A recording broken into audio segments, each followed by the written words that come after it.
Hello, everyone, and Hello. welcome to Jedi Eternal.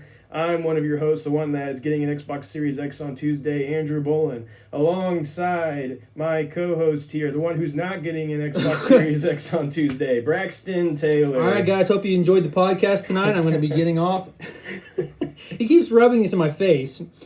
Evil, I tell you. We tried to, on the same day when they first released, that they were going to be, when they were going to be releasing the pre-orders, and yeah, everything that possibly could have gone wrong for me. I tried probably 25 different sites. It felt like everyone had an error code, or I'd get one in my cart and it would just go away, and it was very, very hurtful. Very hurtful. But anyways, moving on past that, thank you everyone for joining us today for this special live episode. We're doing our podcast as normal. We're going to go through everything like we normally do. We're going to have our news, our rumors, our releases, our Q&A, all of that. But then we're going to dive deep into some Mandalorian. We've watched both the first and second episode, Chapter 9 and Chapter 10. That's right. And we're ready to discuss those. Just have some fun. What we want from you guys is to just join in on the fun. Leave us comments. Talk about anything we're talking about. Feel free to chip in. We'll read those off. And also, Alex Mason says, why you got to do Braxton like that? And I completely agree. I completely agree. But yeah, like you said, this is going to be definitely a little bit different. So those of you who are listening on the podcast and not on the live stream, it may be a little different than how you're used to it. But we just thought it'd be kind of fun to integrate this with Mandalorian being released. Have 2 episodes to talk about. So we do want to go ahead and just say right off the bat before we get into this, we're going to have like our regularly scheduled podcast, news, rumors, releases, etc. But we are going to go ahead and do full spoilers on episode 1. So even in the news, because there's some news pieces about it, we're going to go ahead and do full spoilers on episode 1. And that's kind of like the thing we're going to start doing from now on. As long as something is out for at least a week, we're going to start talking about spoilers. Now, episode 2, we will not talk about that until we get to our main topic, which is discussing both of those. But when we do get to that, no holds barred, all spoilers, all the way on episodes 1 and 2. So, right. So every week after that episode has been out, you can guarantee that us here at Jedi Eternal will be just talking about it all. Oh, yeah. And as you will have seen, most places are doing that. A lot of places are doing by like Monday. Afterwards, they're doing. I mean, I know even Star Wars has pretty much already shown some of the spoilers from the first episode. Even 3 days after it was released. So if Star Wars can do it, I think we're pretty safe. Yeah, exactly. So please don't hate us. All right. Well, let's just jump straight into our first news story. Our first news story today is talking about, from a certain point of view, The Empire Strikes Back.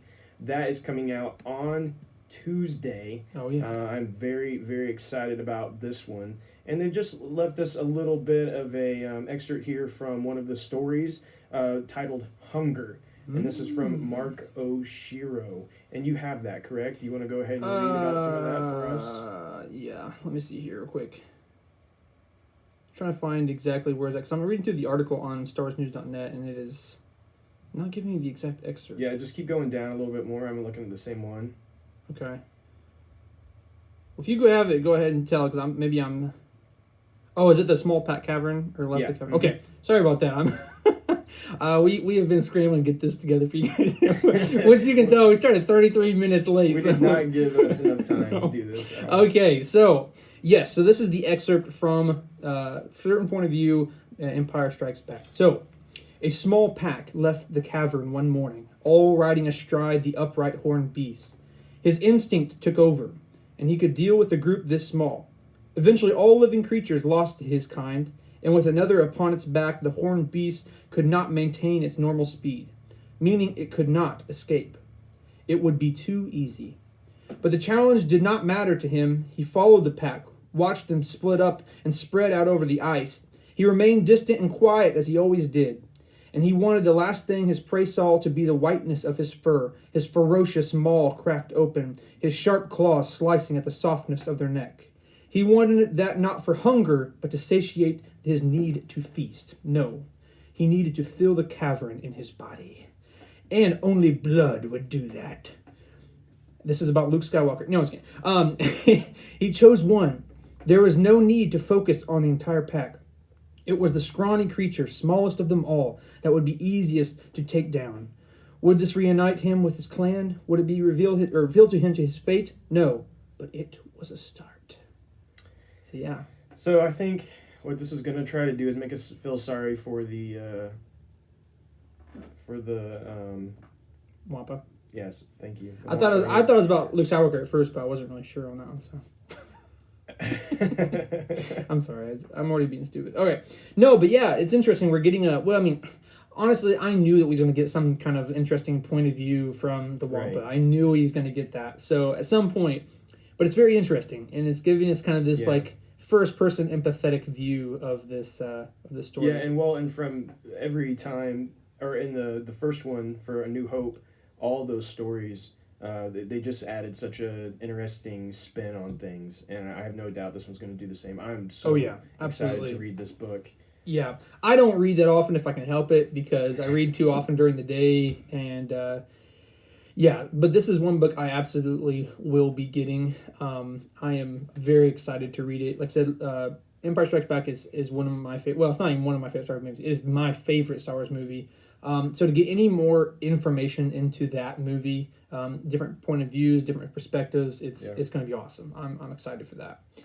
So, without any further ado, we're going to go ahead to our next news story today, which is Lego Star Wars Holiday Special has released a new trailer, and it releases a new poster for the game ahead of its release. It says here on this article, it says, back in August, Disney announced that they would be paying homage to the infamous Star Wars Holiday Special, which premiered on CBS on November 17th, 1978, by releasing a new version of the idea exactly 42 years later. A little bit different, but in collaboration with Lego, they said that on November 17th, 2020, Disney Plus subscribers would have the pleasure of watching Lego Star Wars Holiday Special, a new adventure set after the events of last year's Star Wars The Rise of Skywalker. So Rey's next big debut will be in Lego Star Wars Holiday Special. That's right. Paying great homage to that character. And then it would revisit the three trilogies to honor their biggest moments. So like I said, they released a new poster, and for those of you who wanted to see more of Finn holding a lightsaber, he is holding a lightsaber in this. So, hey, you guys are getting your wish here. So I'm so excited for this. I watched this trailer. If you guys have not watched this trailer yet, do yourself a favor, go watch it. Like, even the trailer's funny. It's pretty funny. Good. It's going to be a good time. I'm excited just to sit down and watch that probably a couple times. Actually, it definitely will be a couple times, because you and me, of course, are going to watch it together. Right. And then I'm going to also watch it with my wife and my kids. So But yeah, I'm definitely excited for this. Like I said, Drew and I, grew up with Star Wars, but we also grew up with Lego stuff. So, Lego Star Wars has always held a special place in our heart. It's so dumb and so goofy, but yet it's so lovable. And honestly, though, good thing about modern Lego stuff is it always tries to even play into adults a little bit too. So it's definitely not just a kids thing. And what's cool is that it's all canon. So when she goes out between all the trilogy, it's all canon. No, I'm just kidding.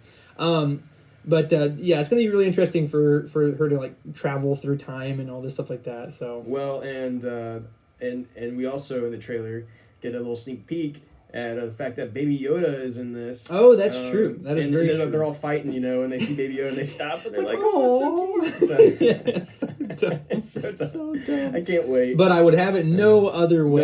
No other way. That's so right. Good. Let us know what you guys think about that. Let us know if you plan on watching it.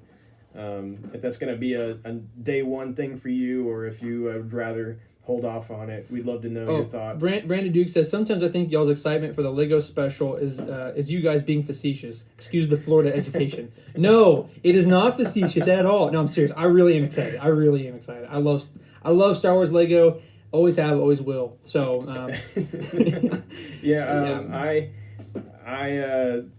No, I really am excited. I mean, I'm gonna laugh at the fact that it's, well, I think the facetious part for us is that we are laughing that the next big Rey installment to the Star Wars canon is in a Lego Star Wars special, and I think that's what's more facetious and funny about it all. But we are definitely excited. We are definitely excited about the movie. Hey, so. I'm ready for a good laugh. I'm ready to see like 3 Obi-Wan Kenobis. Yes, absolutely, absolutely. Give me all of that. I'm in. Oh, yeah. I'm all in. So exactly. Let's move on. So as you guys, as we just talked about, we are going to be going into episode 1 spoilers at any time in this episode for The Mandalorian. Right. And when I say episode 1, I'm talking about chapter 9 of season 2. Right. We will be going into that, and we're about to do that right now. So if you haven't watched it, this is your warning, your last warning, because from this point on, we're gonna talk about that episode whenever we want freely. Mm-hmm. So there you go. We're going to talk about Chuck Wendig here. Chuck Wendig has tweeted some stuff. As some of you may not know, Chuck Wendig is the author of the Aftermath series, and he's the one that wrote about Cobb Vanth in the Aftermath series getting Boba Fett's armor. And so he tweeted out after this episode and said, "I didn't know they were using Cobb." Can you believe that? He says, "Can you believe though that? I'd heard and disbelieved the reports," he goes, "it didn't line up perfectly with Aftermath, but that's Star Wars for you. I don't mind and don't think it's healthy to be overly precious about canon. It's all, made up. Part of me thinks that isn't Fett at the end, but rather a wayward clone, maybe misdirection. But who knows?" So he's saying he's like not hurt, but it sounds like he's a little hurt. I can't blame the guy. Honestly, I can't blame the guy. Well, it's very surprising to me that why wouldn't you at least go to him and tell him? And maybe they just don't care. Maybe they don't have a good relationship with him any longer. I know there was some issues there at one point. He was going to write a Star Wars book, and for some reason was let go. That's been a while back, but he has not been in any. As far as I know, I don't think he's been in any more Star Wars content since then. Yeah, not that I'm aware of. That may have something to do with it, but I'm just surprised that they didn't, or like legally, it just blows I guess. My mind. Well, I guess the still, thing is it's under Star Wars domain. So Yeah, they don't have to do that. But it just seems kind of underhanded to take a guy's character that he pretty much made like himself and then just use it for your show and not really completely give him credit or even tell him. That's kind of crazy. Now, don't get me wrong. Imagine that being you. Yeah, I would be mad. You created this, and you're just watching like everybody else, and all of a sudden there shows up a character you created, and you're like, "What?" Like, whoa, hold on here. Let's preface here that he may not have made the character. It could have been true. The story could have came to him and said, "We want this character." Yeah. But either way, he still told the story. He put the flesh on the skeleton, so to speak. Yeah, exactly. Yeah. So I'd probably be a little mad about that. And I love the little. It's not really a dig, but I kind of love the little dig at the end. Like, I don't think it's actually Boba Fett. It could just be some kind of weird clone. Yeah. And that's I don't agree with that. I'm pretty sure this is Boba Fett. I don't either. Yeah. I know there has been some talk about maybe it's just a clone, but what would be the point in that? What would be the point? I will say this also is that this is kind of getting off topic, but clones had accelerated aging. We know that. And one of the only clones that didn't have that was Boba, because they literally, Jango told the Kaminoans, like, give me a clone for myself that I can raise as a son, and don't give him accelerated aging, don't give him all that stuff, just clone me, essentially, and give him back to me. So this is a long time after the Kaminoans made the clones. So I would feel at this point pretty much every clone is dead, except for maybe a small handful. And I would say Boba is absolutely the best candidate on that one. We know that they were aging faster and things, but we also know that Rex is still around. Right. And what makes me wonder is if you kind of like get rid of the chip, does the chip or like the implant or whatever, did that age them? I can't even remember now what was making them age. Was it the chip itself? I don't believe it was the chip. I believe it's just part of the way they're created. They were just like I said, and like I said, there was a group of them that were still alive. It doesn't affect every one of them, but I'm just saying, nominally speaking, most of the clones died early. And I will say, they were designed to. We got a lot of that in Legends. I don't know how all of that works now in canon at this point. Some of those things may have changed. Right. But we do know that they age quicker. That we do know. At least quicker. Yeah, at least quicker. And I don't know the exact timeline. I want to say somewhere around 50-ish years that I'm thinking of now. That basically. Well, in the novel Lords of the Sith, there is a line in there where Vader talks about how they're phasing out the clone troopers because they're just not keeping up at this point, and they're getting older. Yeah, and that was quite a bit after Revenge of the Sith. That novel was.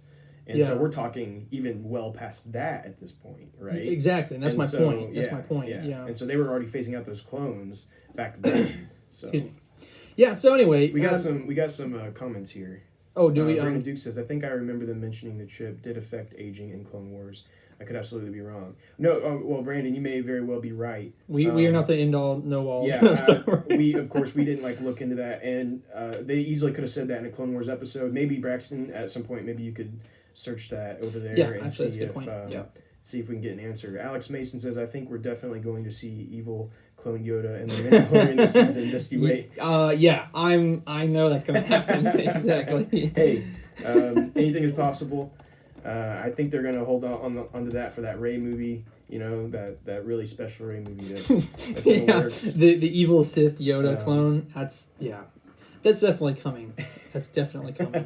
Hey, can you guys hear us all right? Let us know. Yeah, I know the audio's not going to be nearly as good as the podcast will be. Yes, just to be clear, we're still having to do this the way we did it in the past, where we are talking in mics, but those mics are not what you are hearing. You're hearing us through a different mic, and just let us know if you can hear us okay. Hopefully it's not too bad. If it is too bad, well, I'm sorry. I don't really know. There's a lot we can do. At this point, we're trying to figure out how to use these mics, but it's like with the system we're using right now, it's not really possible. So, it's not really possible at the moment. I'm looking this up. I'm not able to find a definitive answer. There's a couple things that says we do know that they were engineered to mature twice as fast as humans. This is... Oh, never mind. This wasn't from StarWars.com. Never mind. The cloners of Camino did this so that their creations would develop in full-grown adults in half the time it would take normal soldiers. So we do know if it's following that kind of basic formula, then they're going to die probably twice as fast as normal humans as well. So, who knows? I don't know that it maybe doesn't explicitly say that it was the chip. It could be. I don't know. So it's hard to say. What was that on? Oh, I just deleted it. So okay. No worries. denofgeek.com. But you can just go ahead and move on to the next story. Yeah, go ahead. So the next thing is that, as we have kind of previously announced and as we've seen, is that every Monday following the release of an episode, there's going to be what's called Mando Mondays, and Star Wars is going to be releasing new merchandise and all kinds of new things that is typically pertaining to the previous episode, and they're doing that so that they can have constant merchandise coming out, but also keep the surprise, of Cobb Vanth or whoever coming into these episodes, right? So I'm on StarWars.com. Andrew, if you see anything in particular you really like, I know it shows a Cobb Vanth t-shirt, which is pretty cool. It has like kind of his side profile and him standing there with the Boba Fett armor and with the helmet on him, and it just says Cobb Vanth. That's pretty cool. I know it has like a Baby Yoda pop socket. It has the Marshal, as they call it, but it's Cobb Vanth with the Boba Fett's helmet on. It's like a sticker basically put on the back of your phone, and some Topps Mandalorian trading cards. That's all I see for this week. Am I missing anything? I'm trying to look here. Yeah, I think that was the list I had was different than what you just said. So I may have been looking at the wrong list. Maybe I could be looking at the wrong thing too. I don't know. Where? Oh, I see. I'm on StarWars.com. I see it. November 2nd, featured products. Yeah. Yeah. So that's the featured products. There might be more. So if you tab over, there's a whole new list. There's a bunch of stuff here. So there's the Marshal, which is Cobb Vanth tumbler, like a drink mug that looks pretty sick. There's a new Mandalorian figure, like you know what I'm saying. And so my thing is like, some of this looks pretty cool. Some of that Boba Fett armor stuff looks pretty awesome. I think I might hold off though because I want to make sure we don't get Boba Fett back in the armor and then get some of that merch. Right. That's because I would really like. Yeah, to any have new that. Boba Fett stuff that comes out, I would absolutely want to get that over to the Marshal. Hey, no offense to Cobb Vanth, no offense to Mr. Windig. I don't want to offend him any more than he already has been. But yeah, I mean, it's Boba Fett in his armor again after all this time. Yeah. If that happens, I want some of that. And this, these come out every Monday. Mm-hmm. It's usually stuff based off what we just saw in the latest episode.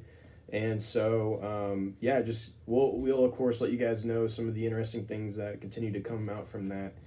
And we'll just continue. If you want to check it out, look up the Heroes and Villains Mudhorn bag. If I had infinite amounts of money, I'd be getting this backpack. Oh, I want to see that one. Well, here, hold on. I'll just let you look at my laptop here. It's $120, but you gotta be kidding me. Hold on. No, that's nothing for you. Oh yeah, definitely. Ooh, yeah, that's nice. It's like I would attempt to show you on the screen, but it'd be kind of Heroes and Villains always make cool stuff. They always have good stuff. If you guys have never checked out Heroes and Villains, absolutely go check them out. I mean, you pay for what you get. For sure, but that's why I don't own anything from them. But, I love looking at it though. I love to look at it. Yeah, so just for my own personal edification, if you guys want to look up Heroes and Villains Mudhorn backpack, looks sick. Rock on. Yeah, rock on.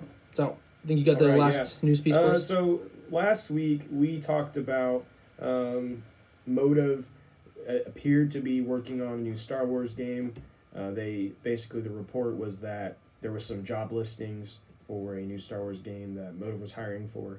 Motive, they tweeted and said, due to human error, and then they put in subtitles, hey, it happens. We've seen a lot of speculation. Does it? While we are not working on a new Star Wars project, we are working on something pretty special. It's like, okay, who cares then? Turn it off. No. Hey, we're still working on something special. It's like, no I one don't cares. know how that happened. I think you do have to consider that maybe they just don't want anyone to know there's a Star Wars game in the works yet. We know for a fact that this has happened before. Maybe not necessarily Motive, but that, this is not happening at all. And then it happened. Oh, yeah. I mean, I can't think of anything off the top of my head, but it happens all the time. But you get that. Well, I mean, how many actors lie all the time about a role they're going to be? What do you mean? Can you blame them? They can't not say something. Ewan McGregor himself said he had to lie about it for years because he knew he was eventually Perfect example. Going to be Obi-Wan Kenobi again. He didn't know when. So, perfect example. So those are tornado sirens, but it's just a test, I think. Oh my god! It's the first Friday. Is it first Friday of the? It's usually 7 o'clock. Yeah, we're good. It's just test. Oh, they do it at 7 o'clock at night. Yeah, they do it. They do it two times. They do it some like at noon or something like that, and then at 7 they do it twice. Well, if you are a going to bed early person, sucks for you. So anyway, right. So let's go ahead and move on. That was our news. So now we are getting into our rumors. Anybody's tuning in that is not familiar, we have news that we know for a fact is confirmed, it is real, and then we go into our rumors, which is things we've been hearing, but we cannot confirm specifically. We always want to make sure that we report exactly what is true, exactly what is real. Right, and we got a big one here to start us off with. Yeah. This is exciting news based off the things we've already been focusing on with The Mandalorian. So what we're hearing is that The Mandalorian Season 3 production underway soon. We talked about that just recently, about how it appeared that was going to be starting before the end of the year. They were going to be using the title Buccaneer is like their project title right now. Mm-hmm. But we've heard some more news, and this is per Deadline. They said Mandalorian is going to resume in the next few weeks. We're also going to have Sophie Thatcher reportedly joining the cast of the series. I don't know her. Yeah, I'm not familiar I'm not familiar with any of her acting abilities, but I'm sure they know what they're doing there, so I'm sure she'll be a great addition. Right. I think it says she's from Chicago Med. And when the streetlights go on, I don't know. I've never even heard of this. So. No offense to her. I'm sure it's great. I've just never heard of that before. But anyways. But if it's not Star Wars or The Office, I typically don't watch it. Yeah, right. No, I'm just kidding. I watch way more stuff than that. Do you? Yeah. Okay. Sure. Am I being You don't serious? just watch The Office over and over again. So I I've know only some watched people like that do that. 18 times in a row. I mean, it's not that much, people. Come on. Okay, but anyways, they've added that there's actually they believe there's a spin-off in the works. That Boba Fett spinoff we've talked about for a long time now seems more possible than ever because we now have seen what is supposedly Boba Fett making his first appearance. So we assume that this is now a much bigger possibility than ever before. It's saying that this mini-series, so it's going to be a limited run, kind of like Kenobi, we know is a mini-series, limited run type deal. This is saying, though, that it is going to reportedly start next week. Yeah. So it's going to start before the Mandalorian Season 3 production. Yeah, which means that we would, and here's the thing. As we know with Mandalorian seasons thus far, it takes approximately a year to make, right? And if they're using the same technology, same stuff, and it's starting before, it's almost alluding to the fact that if this is real, we would be getting the Boba Fett miniseries even before the next season of Mandalorian. Which means, potentially, we're getting this in less than a year. Yeah, precisely. Especially from the end of Mandalorian Season 2, which means that we'd be getting this anywhere in between, say, like, July and October of 2021. Yeah. And if that's true, that's big. That is big. Now, I will preface this. We don't want to get too far I don't want to get too far in this because we're going to talk about it more in a little bit. But, as we suspect Tamira Morrison comes in, we believe it's to be Boba Fett.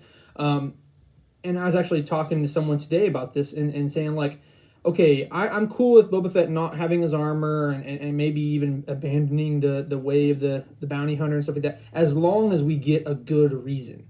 And as long as it's like, oh, here's Boba Fett and a couple scenes with him and then he's gone. You're like, whoa, what happened? This is Boba Fett. We need more. So I'm just saying I'm very excited for a miniseries if it is real, because then that would give it the necessary flesh that this story really needs. You're dead on. I think that... Thank you. You're welcome. I think that I think we need this because we know Boba Fett's back. And Boba Fett can't be the central character of The Mandalorian. No. We already have our main characters. Yeah. He can't be that. But he is a character that's deserving of having a main role. Yes. And so that's where I think this miniseries can give us a little more information, kind of see more where he's at, and a little more of like where he's going, that kind of deal. And I think doing this miniseries is a great way of doing that. Now the question is, will this miniseries be before where we see him now? Mm-hmm. So kind of like seeing what he's done on Tatooine for this potentially long period of time, or do we jump past whatever he does in this season? We assume we're going to see him more. We assume, but we don't really know. We don't know that for sure, but we assume we're going to see him more. Is this going to focus on what comes next for him? See, for me, the only thing that makes sense for me, and this could be completely off base for some of you guys, but for me personally, the only thing that truly makes sense is for it to be Boba Fett right after it gets out of the Sarlacc pit, because it gives that necessary kind of blank gap to be filled. Mm-hmm. It doesn't run the risk of spoiling anything in The Mandalorian, because if it goes in front of time, and we already know what his childhood is like. Now, maybe to see him post Clone Wars up to that point would be pretty cool, but I just think it makes the most sense to fill in that void gap there where he gets out. How does he get out of the Sarlacc pit, and what does he do up to that point? Well, and some people think we're actually going to kind of see some of that in this season. I don't doubt that, but I think that could give it a much more flesh than it really needs to have to be like, okay, hey, sure, Boba Fett's coming back from the dead, pretty much. Yeah. I don't think we just have a couple episodes. I don't think it's going to be enough. You know what I'm saying? That's just me. No, I'm with you. Yeah. So anyway, if it is real, I think it's going to be really cool. Let us know what you guys think. Yeah. If you're watching right now, let us know your thoughts on this miniseries. Yeah. Do you want it? Do you hate the idea? Do you think if this is going to focus on maybe some of the past? Mm-hmm. Do we think this is going to focus on his future? Let us know. We'd love to hear from you. Yeah, absolutely. So while you guys are hopefully typing, we're going to move on just very quickly to our next rumor. And that is Steve Harlan, who was actually the composer of Star Wars Republic Commando. Has been making a few tweets here. I'm going to go ahead and read the exact tweet that we have. Someone kind of random on Twitter had added him, tweeted at him. I don't know all the Twitter lingo. I'm an old man. It says, I still consider your Repcom score to be the best of the non-Williams SW scores of all time. Blah, blah, blah, blah, blah. You deserve every kind of award and kind word. And so Jesse Harlan comes back and says, wow, all extremely flattering. Thank you, Max. And that's just the guy's name. And he says, I actually got to revisit Vode Ann, which is one of the songs, or one of the scores of Republic Commando. It says, I got to revisit Vode Ann for a Star Wars project I scored over the summer. It was fun to dust it off after 15 years. More on that soon. Winky, winky face. So, either he's blowing a big cloud of smoke, or there's something going on there that he is dusting off Republic Commando again on a project that he's helping over the summer that you can't talk about. It's very interesting. It's very interesting. I don't know that we have even heard of anything Republic Commando related that I personally know of. We've reported on a lot of rumors, and so many things. So maybe we did. Maybe we have in the past. If you guys heard anything, let us know too. Here's the thing. This, if they were to essentially remake that game, I think there would be a fan base for that. And 100%. It was a great game. Yeah, and so I could totally see that happening. So I'd be for it. I really enjoyed it, and I think they could add to it. They could still keep a lot of the same things, but add to it. Yeah. And clearly, if we look at it that way, if he's revisiting that music, it means they're probably re-recording even the music. So to me, that would say that like this would be a full out remake. Well, that's at least like a rework or a what's the word I'm looking for? A remaster of this game, which is well deserved. I mean, you can play that game today and it's still fun. Now the mechanics are outdated, the graphics are outdated. So as long as they kept true to what it is, just revamp the score, revamp graphics, and just kind of smooth out the edges of the gameplay, I would buy it. Yeah, 100%. And I know probably a lot of people would. So we don't know that that's what it is. Maybe they're just reusing the score for something. I don't know that. And again, we don't even know this is anything at all. This is still rumor. But I think Steve Harlan saying that who was the actual composer of Republic Commando, saying he's dusting it off for something coming soon. Wink, wink. It very well could be something. So very well could be. So definitely keep your eyes out for that if you're interested in all that good stuff. So. Yes, for sure. Let's go ahead and move on to our final rumor. Let's move on to our final rumor here. Ron Howard has talked with the Lights Camera Barstool movie podcast. Oh, wow.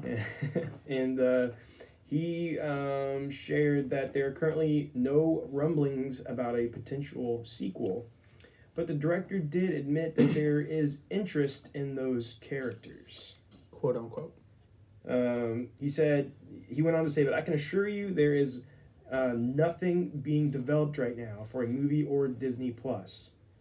But one great thing is there has been a lot of affection shown for Solo, and so of course that keeps boding well for them to eventually turn it around. Mm-hmm.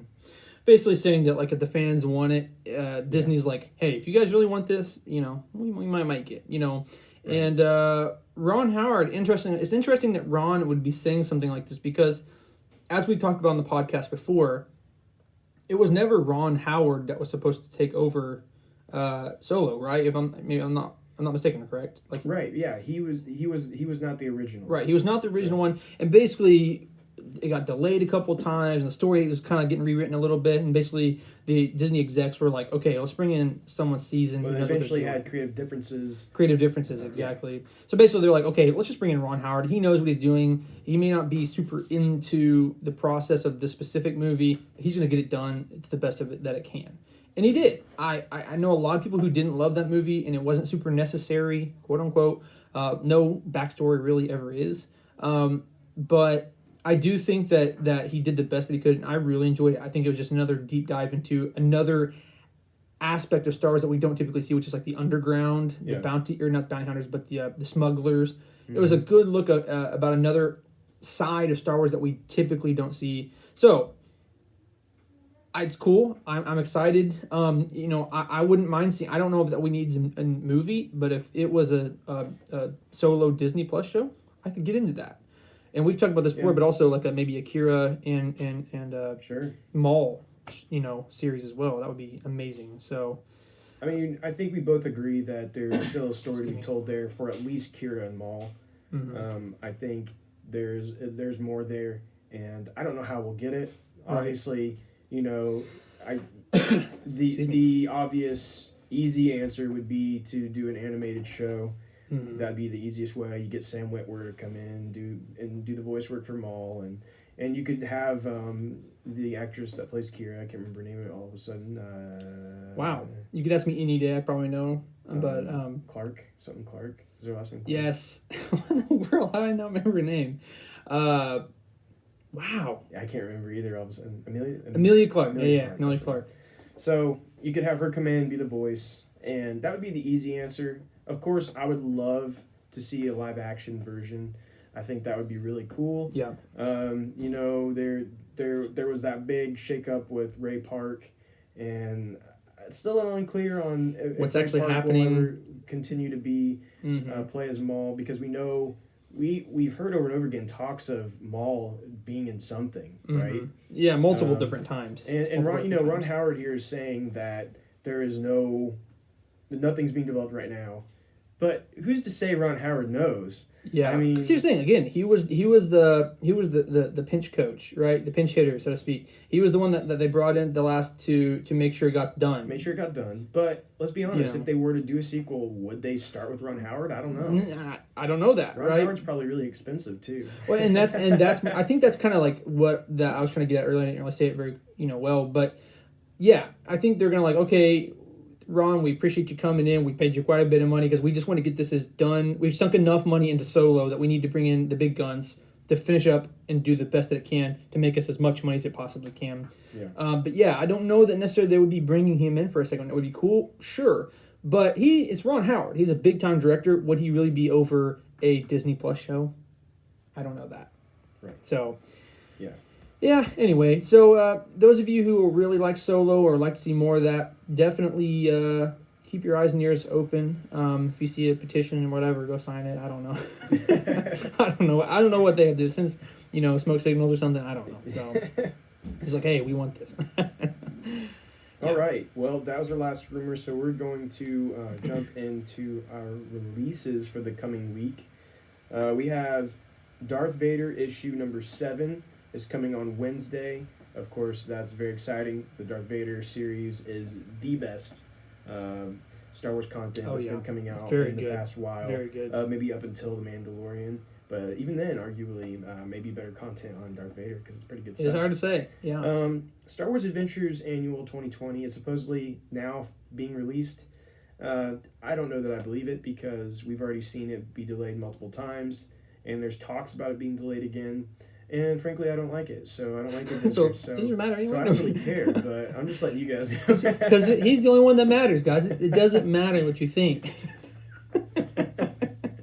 So yeah, JK, that's JK. your thing. Go check that out. Of course, we got Mando Monday coming up again on Monday. We'll see some merch from this episode we just witnessed today. So you can check that out on StarWars.com on Monday. We also have on Tuesday, we have, from a certain point of view, The Empire Strikes Back. Oh, yeah. Is being released. Yep. It's going to be awesome. Super, super excited about that one. I encourage all of you who love a good story, who love to know as much as you can about canon, to pick this up, because this is going to be one that's filled with all kinds of little fun details to only strengthen The Empire Strikes Back. And Which, I mean, it doesn't even need that much, but if it can, man, I mean, come on, it can only get better from here. It can only get better. So, so definitely check that out. And then, of course, that Friday, we will have Mandalorian Chapter 11. Yeah. So I was just, before we get into Q&A, I did want to point this out because I just bumped him the elbow. But see this beautiful poster right here? I'm kind of bragging here a little bit, but I just wanted you guys to see this because this is the exclusive Star Wars Celebration 2019 Mandalorian panel. If anyone went to the panel, you would get this exclusive Mando poster. And I just really want to show it off tonight. And just gonna be a braggart a little bit, but it looks sick. I'll never forget going in, getting to watch the very first, the first look at the Mandalorian. They were so strict that they had like guards in there that were walking the aisles, making sure that no one was using their phones, and they also had some kind of like scanners to like infrared scanners and stuff. Technology it was insane to make sure that you weren't using your phone. It was a little scary. It was. I was like paranoid. Can I even check my text messages right now? Right. So I didn't. But yeah, it was a pretty cool moment because saw the Mandalorian. Like 5 to 10 minutes of the first episode. We saw it way before the rest of the world did. Like way before. Because they didn't end up showing a trailer till not August. long after. September or something. I don't know. No, it was really late, I believe. I don't remember when it was, but I don't know either. All I know is we had seen it far before it actually dropped for everyone. Yeah, in April of 2019. So it was very cool. Saying that no other reason than to brag, I guess. But yeah, that's pretty much the reason. But what made it better? This is where I was going with that. What made it better is we got to witness that. And we're like walking out, and then they like handed. Oh, by the way, you can have this poster, and we were like, "Oh no way!" We immediately, we're like, "Oh my god!" Like touching, like as if it was about to explode into fire, just barely hold on to the edges. We ran into the exhibition hall, like trying our best not to bump into people. And there's people everywhere. People everywhere, like doing the same thing, like, COVID, "Oh my gosh!" Yeah. And like everyone's like gingerly holding their poster, and we all like ran to these different booths that had like poster like little plastic covers. Yeah. So that was funny. Yeah. Yeah, I remember we were so worried. So we're gonna get a crease in it somewhere. We're holding it around like a baby the rest of the day. Yeah. I know, it was very, very paranoid. Because if I remember right, that was pretty early on that day, and we were there for a lot longer, so we were just like cradling the whole time. I remember like one time I like pinched it between my side, like this, like super flat. I'm just like walking like a penguin over here, like. But hey, this is pristine, man. Just like selling for some money on eBay. Oh man. Anyway, all right. It's probably like $1. $26 and some change. Anyway, $26. Oh man. No, I saw one on there for $75. Did you really? I did. Yeah. Really? Yeah, on eBay. You might have to sell them. I'm kidding. How dare he? Anyway, so without any further ado, we're gonna go ahead and move on to our Q&A. Some of you guys came in clutch. Some of our usual guys and gals here, David and Kristen came in. So we appreciate you guys' question. Thank you very much. It's great. Our episode this week is very irregular, so and this week has been super busy for me. So I didn't post anything. And I'm like, oh my gosh, we still need to get some questions. And anyway, we very much appreciate you guys asking some questions for us.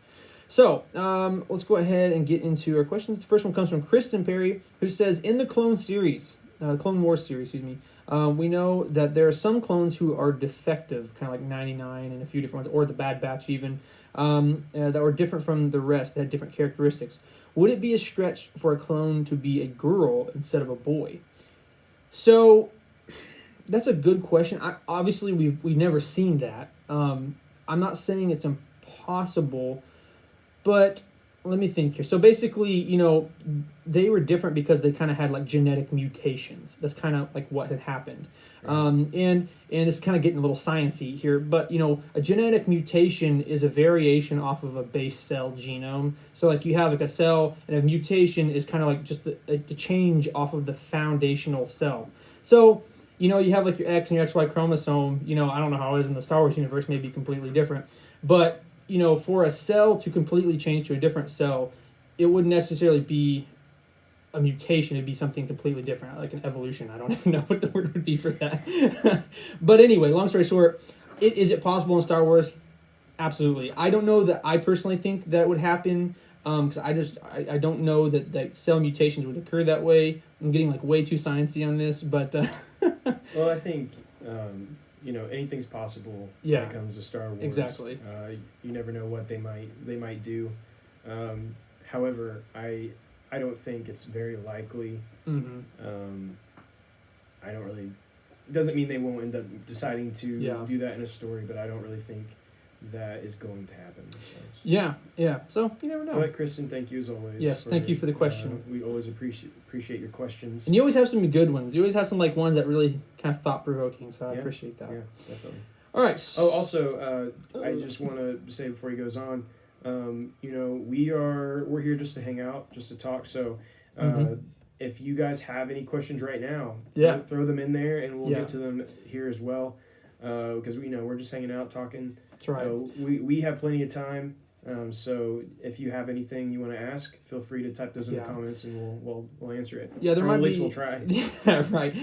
There might be a little bit of a delay. So if you ask it, and all of a sudden they're like, "Wait, hey, hold on, why aren't they answering my question?" Well, there might be about like a 30-second delay. I don't really know how long it is. There always is. Usually about that. Yeah. Yeah, there usually always is some type of 30 to maybe even 45-second delay. So if you say something we don't immediately get to it, that's why. Anyway, so second question comes from David Gill.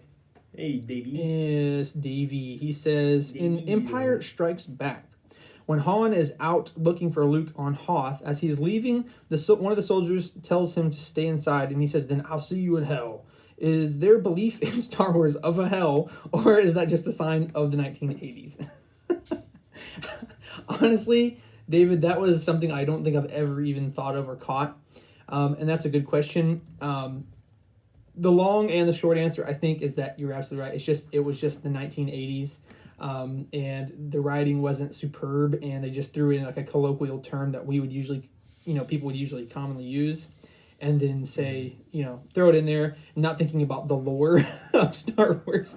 That's the short answer. At least that's just the basic they. 80s, in the 80s and made a movie or whatever. Yeah.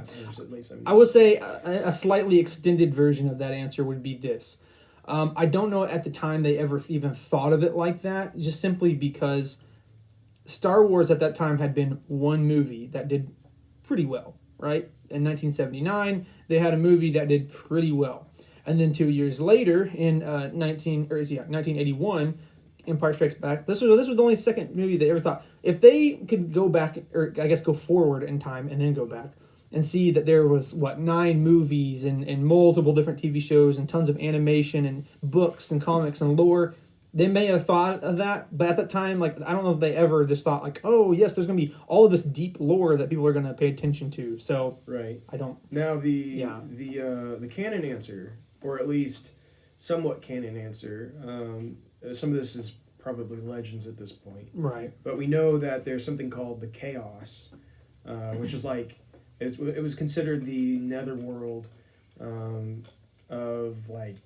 netherworld of the Force. There would be deceased Sith Lords and stuff that kind of was in this realm. It was also called the Void sometimes. So the Void, Chaos, but also referred to as Hell. Really? I didn't even know that. In Corellian mythology. So they basically later on oh wow, Han Solo just said hell, so we have to rope that in somehow in the canon. so they kind of covered their bases there, but a lot of that I think was legends, and I don't actually, let me look up here and see if we've had any canon references of that. I'm gonna say probably not, and that's just me. He may come up with something completely different, right? I'm just going to say in modern canon, they probably either A, didn't even think about it, or B, didn't want to address that. And just that was the 1980s. So wait. Prove me wrong. I want to be proved wrong.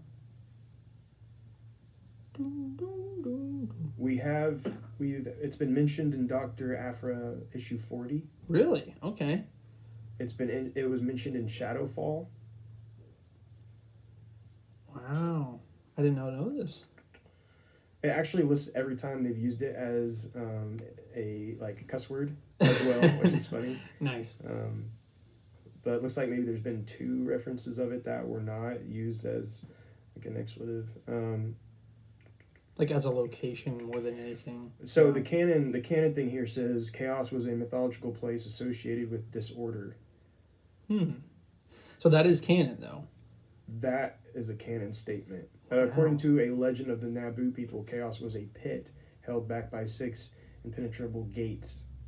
So, I did not know that. Well, but yeah, so it looks like maybe it's changed a little bit from the legends thing that I was just telling you guys about.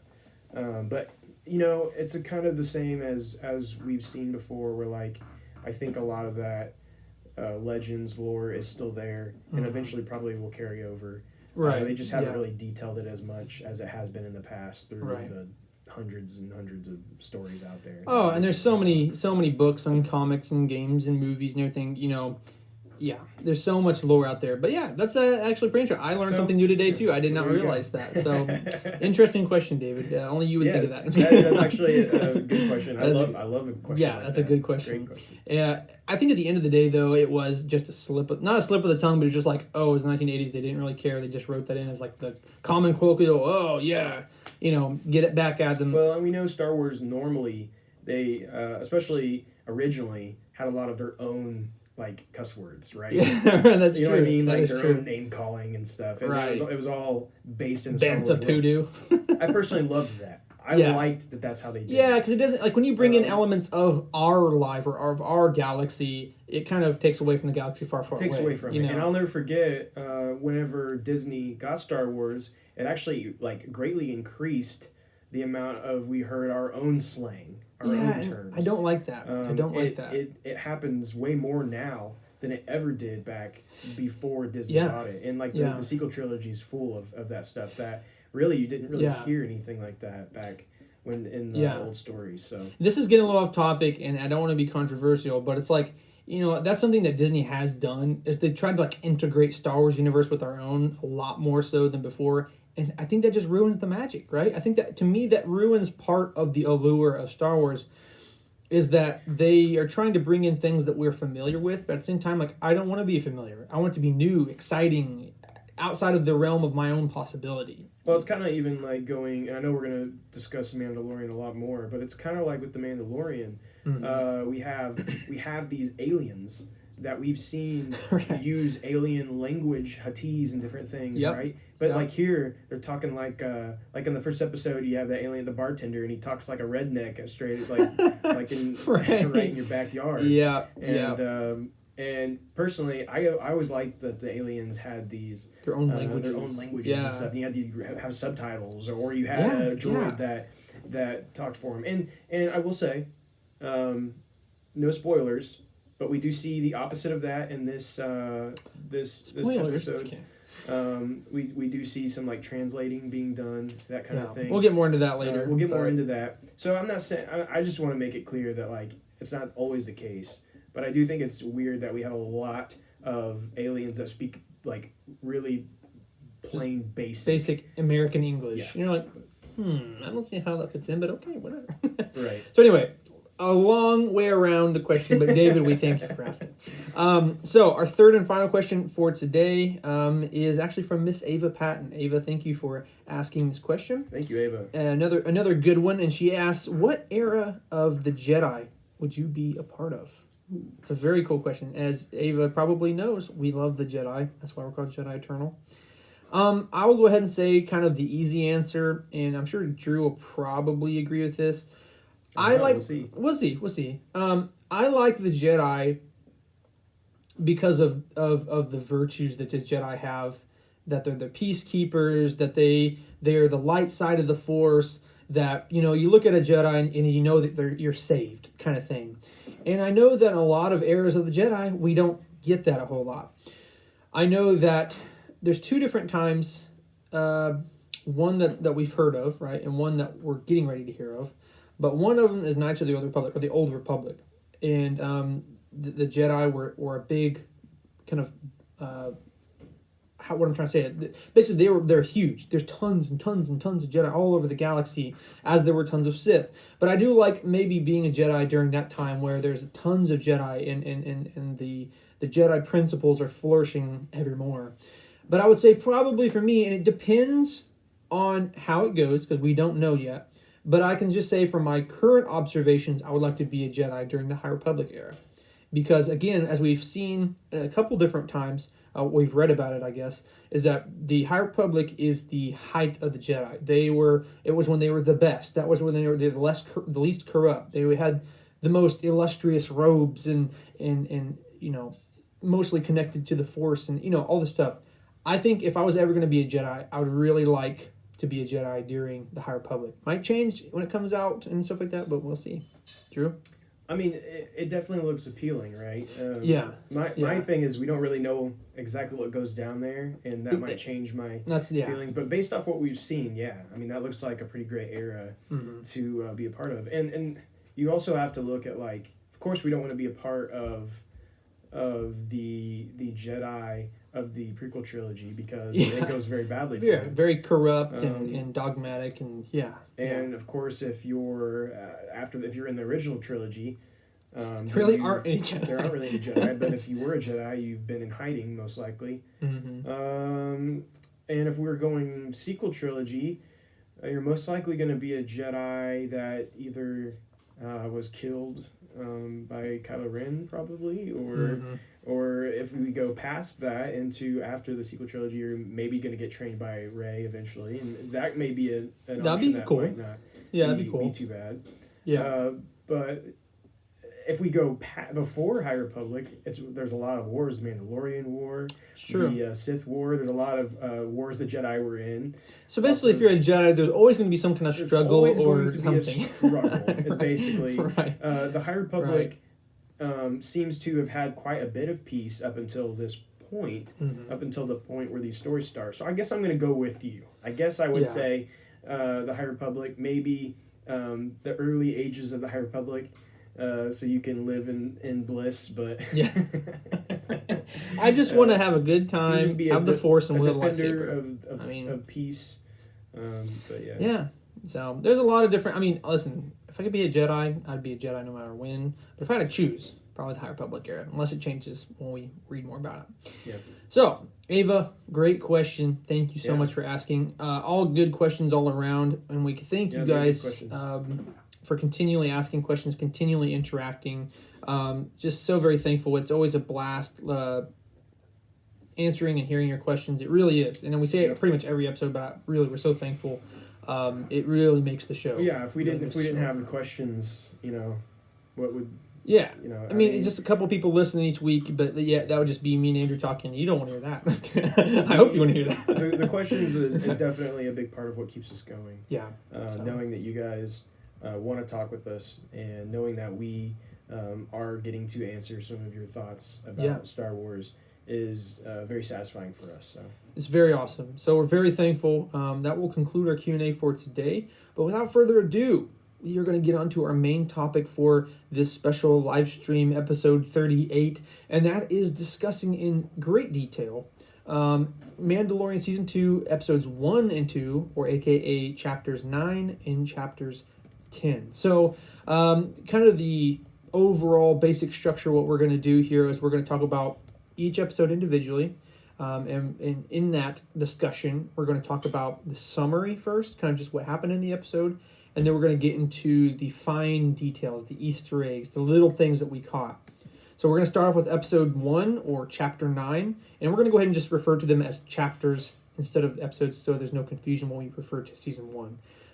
So chapter 9 is where we're going to start off today. So again, full spoilers for both of these episodes. If you haven't watched it, we hope you come back and rewatch, but you go ahead and get off. Or if you're listening on the podcast, of course, you can go ahead and pause for now. Yeah, or if you don't care about being spoiled, then just join in. And we'll give you a nice, thorough detail of what happens, and you can go watch and notice all the things for the first time. Yeah. So great.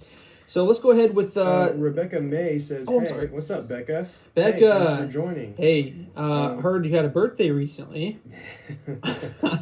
No, Becca, I hope you had a good birthday, though, for real. Yeah, she is just recently became quite a big Star Wars fan. Ooh, cool. She actually came to our trunk or treat, and she was dressed up as a female version of Anakin Skywalker. Had the scar and everything. That's actually awesome. So that was really cool. That's cool. And so, we love to see new Star Wars fans. So. Yes, that is awesome, Becca. Hey, you're in a good thing. Go ahead and stay out. Runs in the blood. Runs in the blood, that's right. So let's go ahead with Chapter 9.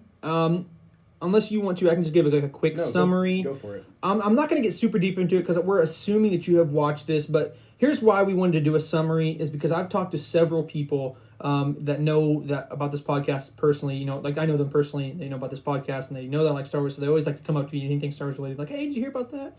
And a lot of them came up to me and were like, hey, I watched this Mandalorian season 1. It was awesome. There's a lot of cool stuff. But who is this person? Or what was the significance about that? And I'm like, things that me and Andrew were like, oh, yeah, there's that. But I realized a lot of people may not know or may not catch it as quickly as we would because we're weirdo fanatic nerds that catch all this stuff and have nothing better to do but then to do a podcast every week about this stuff. So that's why we want to do a summary. So episode 1 of season 2, chapter 9, we pan in over. No, I'm just kidding. So basically we get the Mandalorian as he was tasked in chapter 8. He was tasked by the armorer of his clan that basically he had to go find the species of the child or Baby Yoda, and it was his job, or his tasking to go find Baby Yoda's species. So at this time, he doesn't know who they are, but she kind of alludes that she watched him use the Force, I believe, at least one point, or he's told her about it. So she talked about the ancient, race of wizards. So it wasn't really a race, but as we know it, but they think it is. So she talks about this ancient, wizard people that fought the Mandalorians before. Of course, she's talking about the Jedi. So the end of episode, let me show you that. At the end of chapter 8, going into chapter 9, that's the Mandalorian or Din Djarin's cause now. That he's going to go try to seek out different Mandalorians in order to find out information about the Jedi, to eventually lead him to the Jedi to get Baby Yoda back to his people.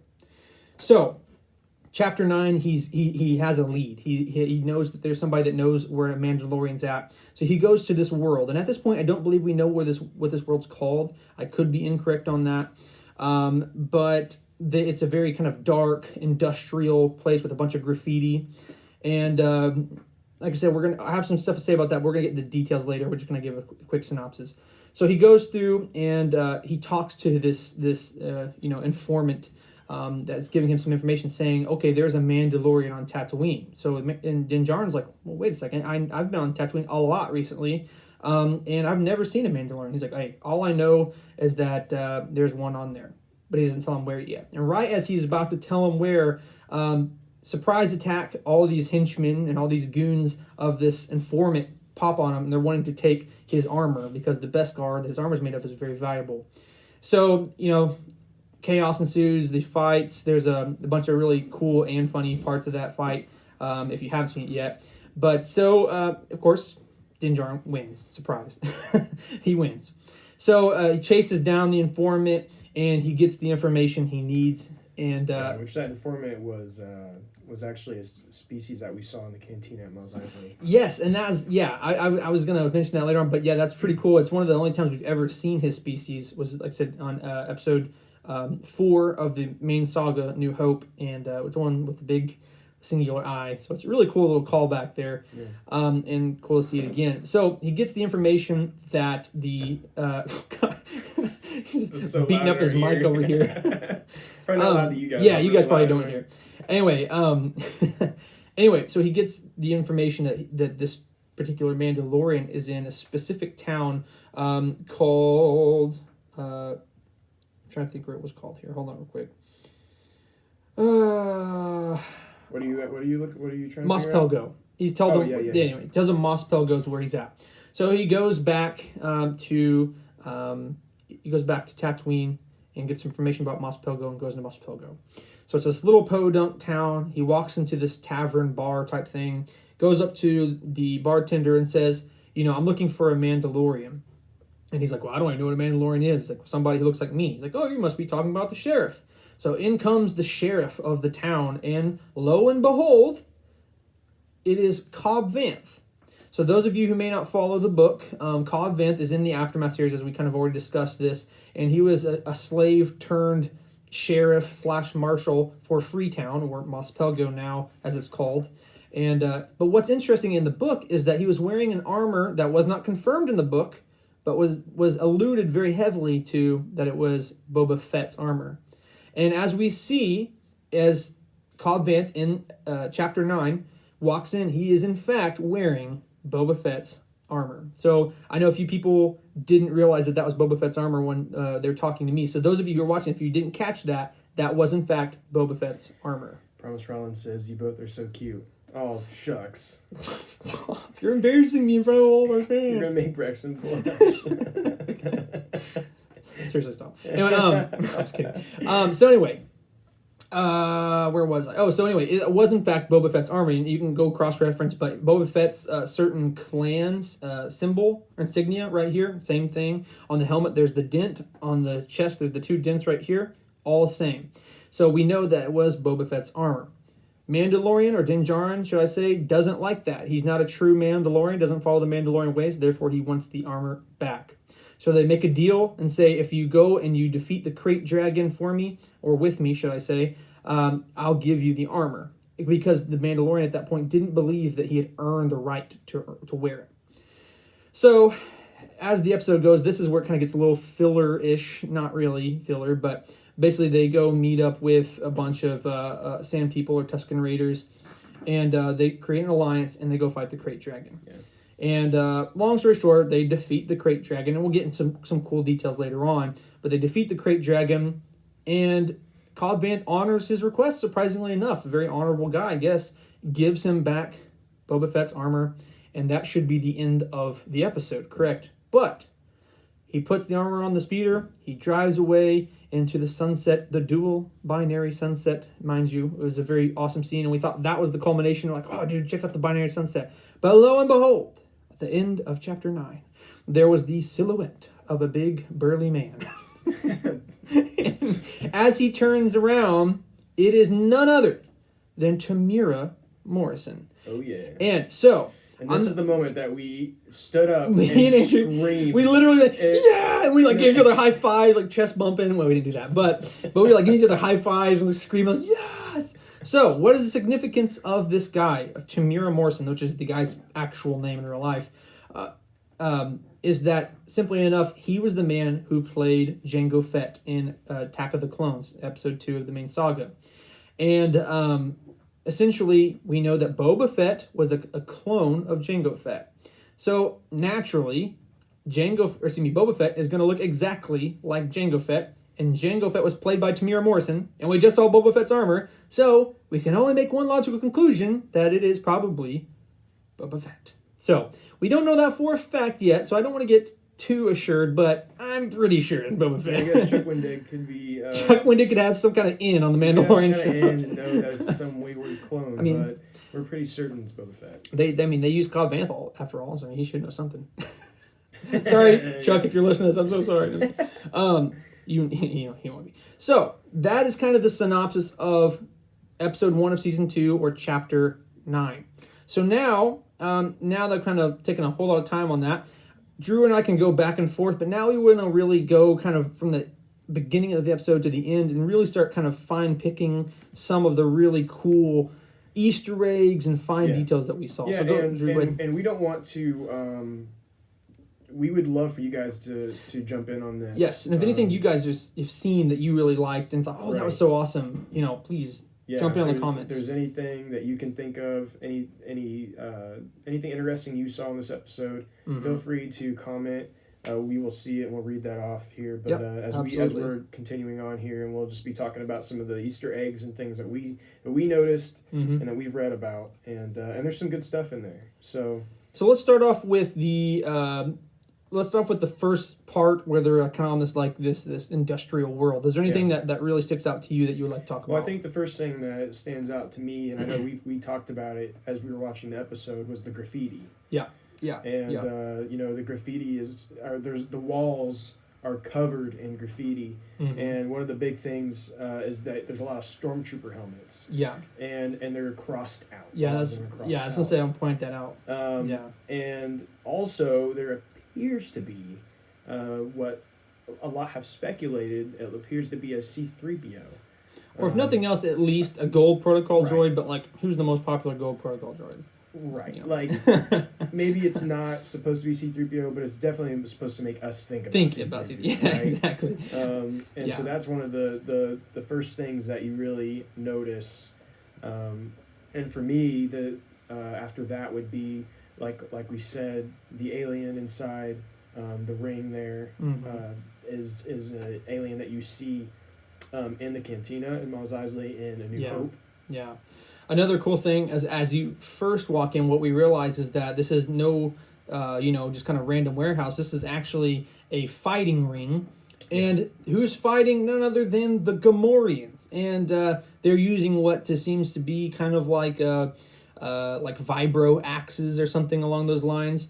But what's interesting is the Gamorreans are those kind of pig-like creatures that we saw specifically in episodes 5 and 6 of the main saga.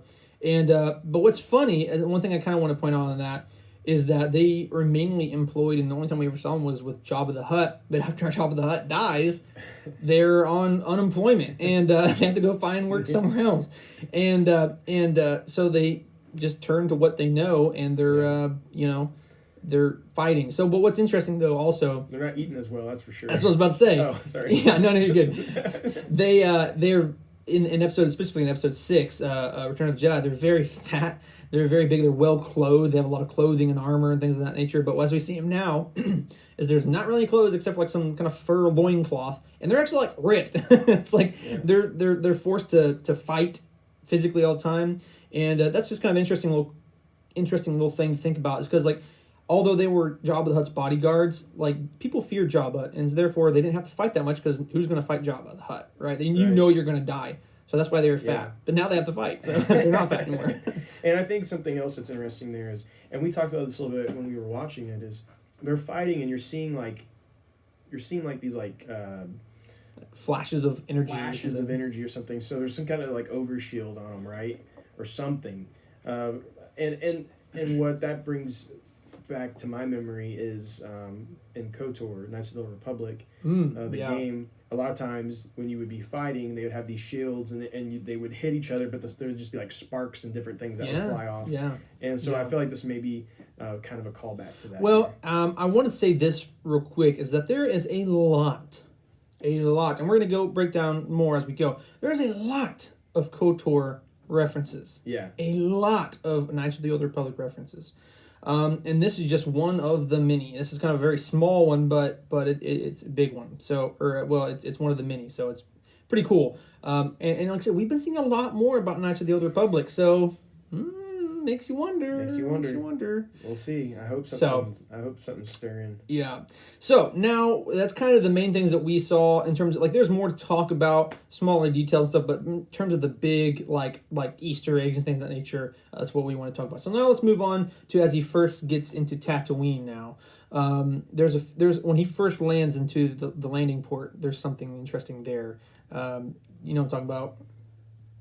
I just want to bounce back off you. I don't want to keep talking the whole time. The R2 or the R4 unit. Oh, yes. Yeah.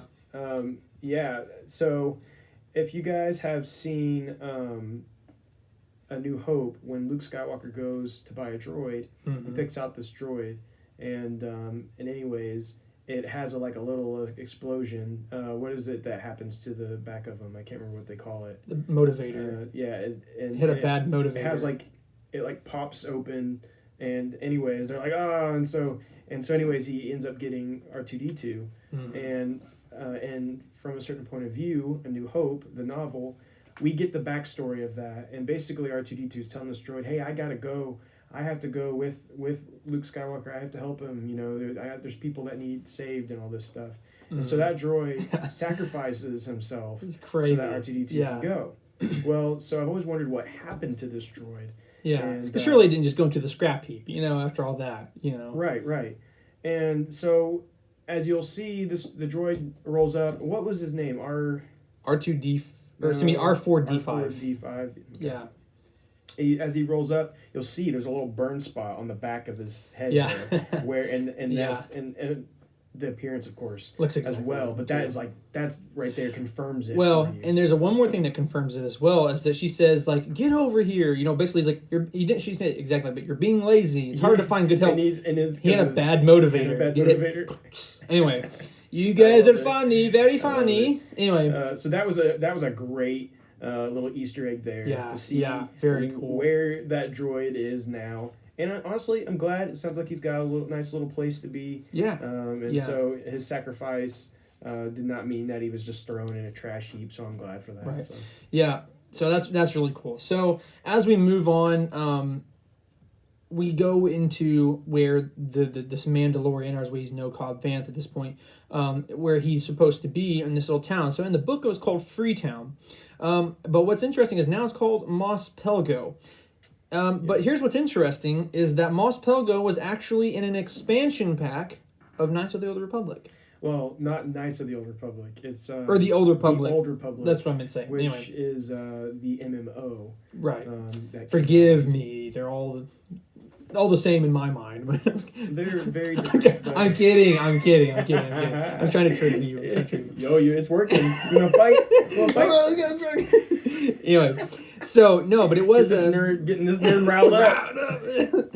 But no, it was an expansion pack of the Old Republic MMO game. So it's interesting that they're using this city name now in yeah, it is interesting. So. And also, whenever they're talking, whenever he's talking to the woman, I never remember what her name is. It's like Pelly or something like that. Yeah. She also mentions Mos Espa, which of course is where Anakin was as a child.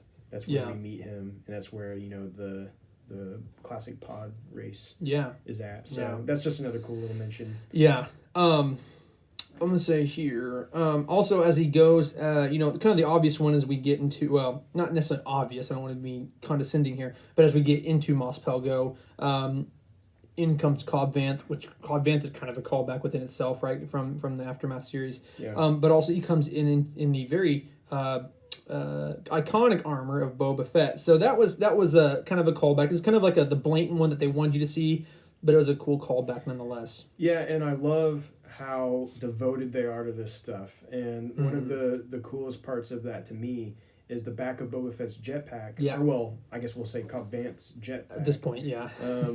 Is you can see exactly where Han Solo damaged it. And then they have Boba Fett, where's Boba Fett? and they have repaired it, and you can see exactly where there's like a big strip where like a line of metal, where they repaired it, and it's just cool to see those little details. I say little details is what really makes it. Right. Yeah.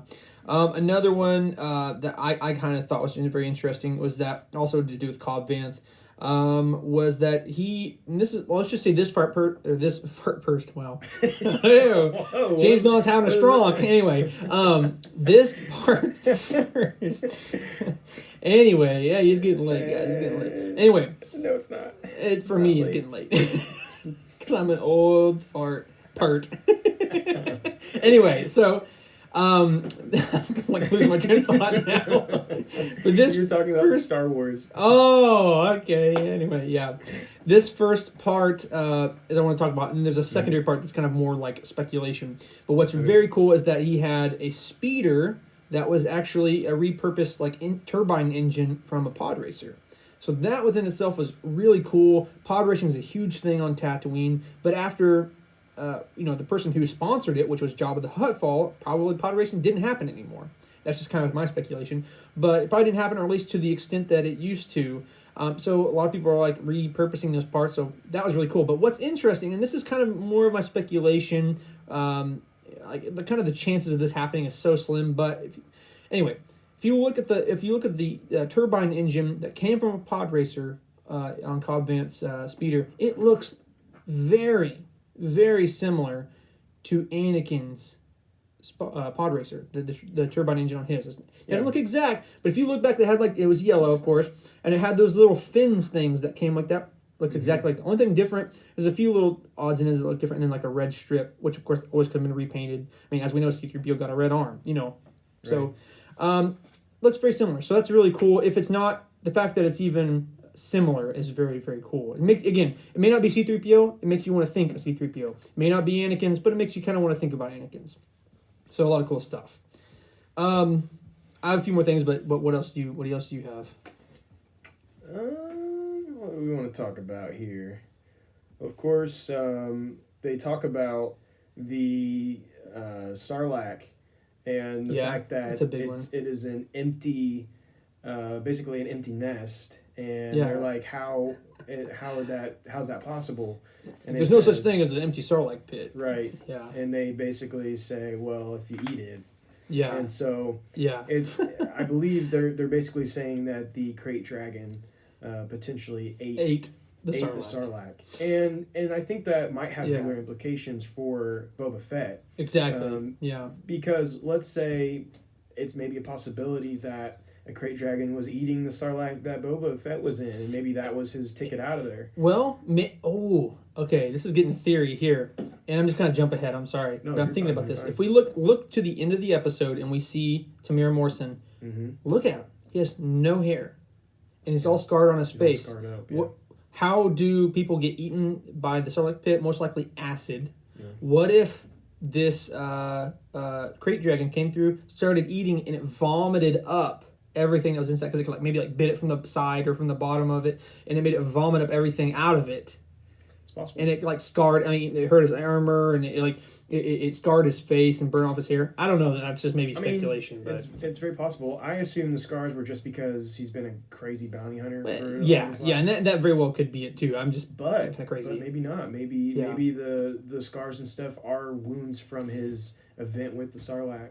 Never know what happened. Yeah, and so that there's a lot of speculation there still on what exactly went down. But let's see what else we got here. So let's back up a hair here, and let's just talk about the Krayt Dragon itself. So the Krayt Dragon, the only time we've ever actually seen a real Krayt Dragon alive, should I say, was in Knights of the Old Republic. Again, another callback. There's a specific mission in which to kill a Krayt Dragon, and I'll get into that in a second. But anyway, that was one of the only times we've seen it alive. In Star Wars Episode 4, A New Hope, we actually did see a much smaller, skeletonized version of a Krayt Dragon whenever C-3PO is walking through the Tatooine desert. So it's very cool to get that. The only real time we ever seen it was from KOTOR, so kind of a neat callback. But also, how they kill the Krayt Dragon in Knights of the Republic is by luring a bantha with tons of explosives on it into the desert, makes the Krayt Dragon eat it, and then blows up. How do they do it in Mandalorian Season 2, Episode 1? They do the same exact thing. So that's a huge callback. That's an undeniable, that's from KOTOR. Yeah, it's really cool that they included all of that. Yeah. And also, the Krayt Dragon, we hear the call of the Krayt Dragon Another in big one. A New Hope by Obi-Wan Kenobi. Mm-hmm. He does the noise there. I don't know if it was a talent he had or if he used a horse type. Right. We're not really sure on that, but all we know is he can make the sound of a Krayt Dragon. Yeah. And so we kind of hear that again in this. We hear that sound, and it's just kind of a neat little thing there as well. Yeah. The last thing I'll say about the Krayt Dragon, and this isn't a huge one, but one thing that the Tusken Raiders wanted was the pearl. Yeah. And again, another KOTOR thing is that what you got from killing the Krayt Dragon from the game is a pearl. So what happens is the Krayt Dragon, obviously, as you've seen from the episode, eats stuff, but there's always sand in its mouth. It's ingesting sand. And kind of like a clam, it digests the sand and agitates and eventually starts kind of forming together to make a pearl. And basically the point was, and obviously I don't think that this is the case for this show, but in KOTOR, that eventually, every once in a huge while, it would eat a kyber crystal, and that it would fuse inside of this pearl, this Krayt pearl, and then they would be able to make lightsabers out of this Krayt pearl. So I don't know that that's applicable to this specific pearl, but it is an interesting callback because we haven't heard of that ever except since KOTOR. So that's all I have for Episode 1, but if you have anything else, go ahead. I was just going to say that the Krayt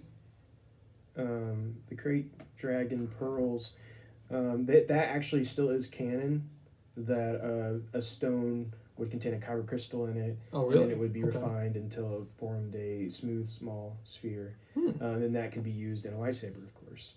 And that is still canon. It's been actually mentioned in a couple different things. It's been mentioned in Heir to the Jedi, Star Wars Commander, and Aftermath Empire's End.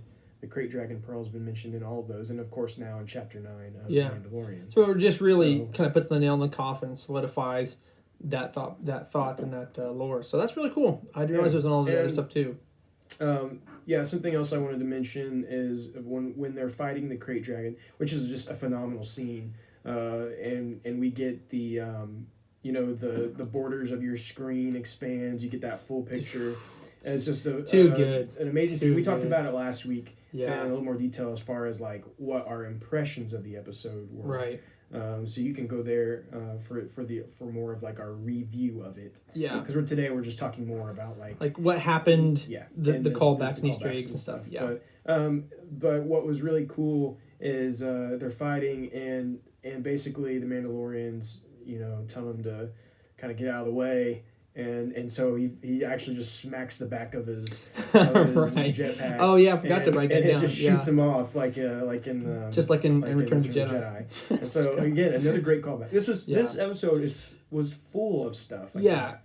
And it's funny because it's done in a way that a lot of people would have no idea unless they. If you know, you know.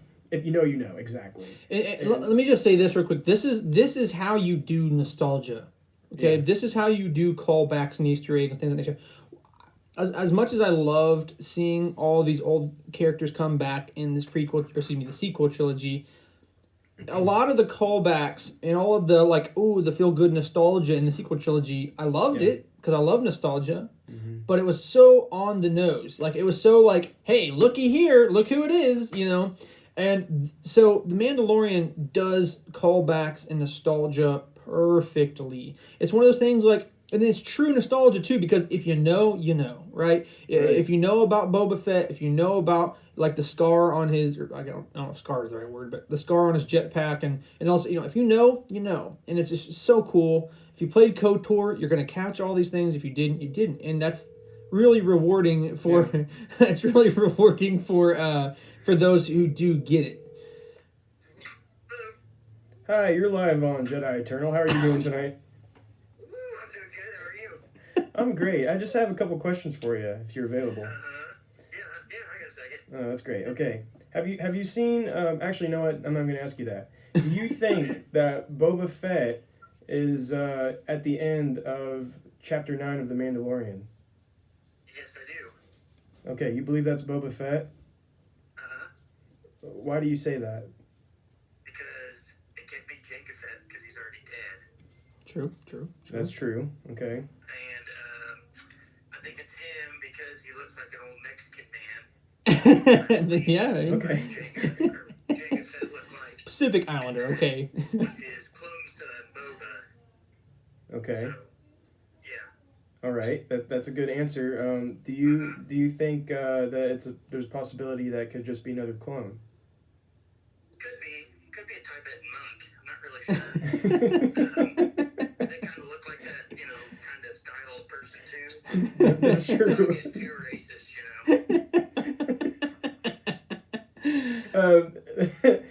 By the way, we are live right now with Austin May, and Austin May. Yes, there you go. No wonder.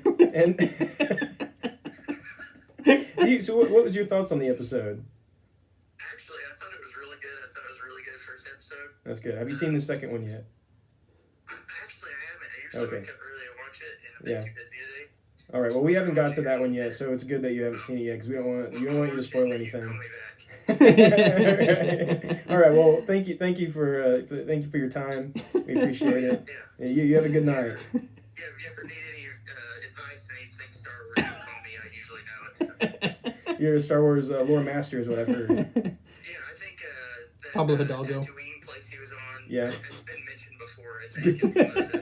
So I think he spent some time there last season, so I know everything. So. You've been mentioned a couple times. Yeah, a couple of times. Yeah. All right. Well, we appreciate it. Oh, Good luck to you guys. All right. Yeah. Thank you. Have a good night. Yeah.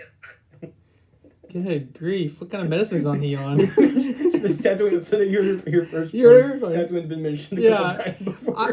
I hope that everyone on the stream could hear that. I don't know that you probably could. I don't know. But if you couldn't hear that, please watch or please listen to the podcast when we upload it tomorrow. Because that was pretty funny. That's pretty great. That is Austin May for you guys. That's our cousin. The in full Star glory. Wars lore master Austin May for you. So there you go. Yeah. Sorry, anyway. you can continue now. I just No, let's end the podcast. No, I'm just kidding. No, honestly, I was pretty much done with episode 1 anyway, Okay. or chapter 9. Yeah, I think that's about covers it. I'm sure there's even more little things out there Right. that even we maybe have not very well. noticed. But that's the thing. That's what's great about it, is that it's one of those things that we'll probably watch more later in the future and notice something else, and it's just The Mandalorian is just so good, and very good. And I'm so excited to see where it continues to go. And so are we gonna just jump right into the? So let's make some preface first. So that was let me get the whole spiel here. That was Mandalorian, season 2, episode 1, also known as chapter 9, the Marshal. Yeah. Right. So are we gonna go into? I think we should just go into our impressions first. No spoilers. I agree. Yeah. Talk about that. And that's what I was gonna say as well. Yeah. So I just want to clarify once more. We are done with episode 1, essentially chapter 9, and we are going into chapter 10, so episode 2. We're going to talk about our unspoiler impressions, but just know that at some point soon we're going to get into spoilers, so we can probably name that out. So Drew, go ahead. What is your overall impressions of chapter 9? Because I feel like ours is pretty similar as usual. So, chapter 10, right? That's what I'm going to say. Okay. I enjoyed it. There was a lot of very interesting humor in this one. Yeah. That was unique, and I fully believe the reason why we got this unique humor was because of Peyton Reed, who was directed this episode. He's a new director for The Mandalorian. This season is the first time he's directed for the Mandalorian, and he is the director of something a lot of you guys probably know, Ant-Man. Mm-hmm. And so I love the Ant-Man movies, and so this humor was identifiable as soon as I noticed a couple different things. Yeah, exactly. That I could tell, like, whoa, this isn't Jon Favreau, right? This is not Jon Favreau. Right. This is somebody else. And then when I saw the credits and it it kind of clicked. Like, I know it what this kind of is. clicked. Yeah. But the episode is good. Mm-hmm. But I will say, as far as plot goes, we don't go too far. Yeah, so let me just jump in here because I think we're on the same page. Is that it was a good episode, well produced, had some humor, had some action, but I would say this is a quantifiable filler episode. Yeah, we've officially got our first filler episode, and you could argue that chapter 9 is kind of sort of a filler episode. Yeah. In the grand scheme of what we assume the plot of this story is. Right. Of what we've gotten. Well, let's go back. Season 1, our focus is on Moff Gideon. True. Going after the child. It's about Mandalorian protecting the child, and now we know that this is kind of more about him trying to get the child wherever it needs to be. Right, with it's people or whatever. Yeah. And so we just, it's just it feels just like a lot of filler in this. Yeah, and this is something because, I said, and without spoiling it. Essentially, this story is we need to go here. Okay, so the goal is to go here, but we're actually going to go over here. Pit stop. And not actually go here in this episode. We need to go here, but we're actually just staying you're going to here. wait till next time to maybe eventually go there. To the original. I will even say at the end of this one, they even said that they don't even know that the boat will get to where they need to go. So, and I think I know why, but I will expand on that when we get to spoilers. But yeah, so just overall, it was a kind of a quantifiable... Oh, this was I was going to say earlier. Is that while episode 1 or chapter 9 could be considered filler to some degree, because as it goes kind of on a different basis of chapter 8, I will say it does filler Right, and this is something I told to you, I've told to a couple of people that's watched it, is like, if you're not going to expand the story and further the story by an exponential amount, at least make it very interesting and let there be a feeling of movement, a feeling of they're going somewhere. The story may not have been driven crazily far, so to speak, in Chapter 9. I do think that it did have quite a bit of story driving for a couple different points, because he's trying to find Mandalorian. He found something that he believed to be Mandalorian, but it ended up being someone who had Boba Fett's armor.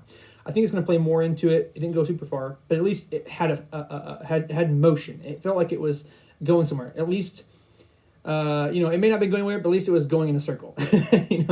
But with this episode 10, it kind of felt like, okay, there's a little bit of motion at first, and you just kind of stopped here.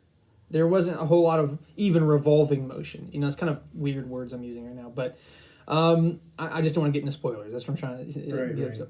So just overall, to finish my impressions, I think it was funny. It had some very serious notes, and there was some really cool shots and some cool moments where you're like, oh yeah, that's really neat, or oh, that's a cool callback. There wasn't nearly as many callbacks in this one. Not nearly as many. Not that I caught. And I'll say this: they definitely wanted to kick off episode 1 for the season, right? That's what they wanted to do. Obviously, it's going to be longer. It's going to have more callbacks. It's going to have bigger drops because they're wanting to like really reel and anchor everybody in. Sure. So naturally, Chapter 9 was going to be maybe a little more so than 10. And Chapter 9, Chapter 9 very well may not be filler when you consider what the overall arc of this season very well may be. Right. You know what I mean? Right. With the fact of with Boba Fett, I think there is a chance Boba Fett's going to play a pretty big role in this season, but maybe not as well. And that's where we're still undecided. Right. And it's just like the first season of Mandalorian.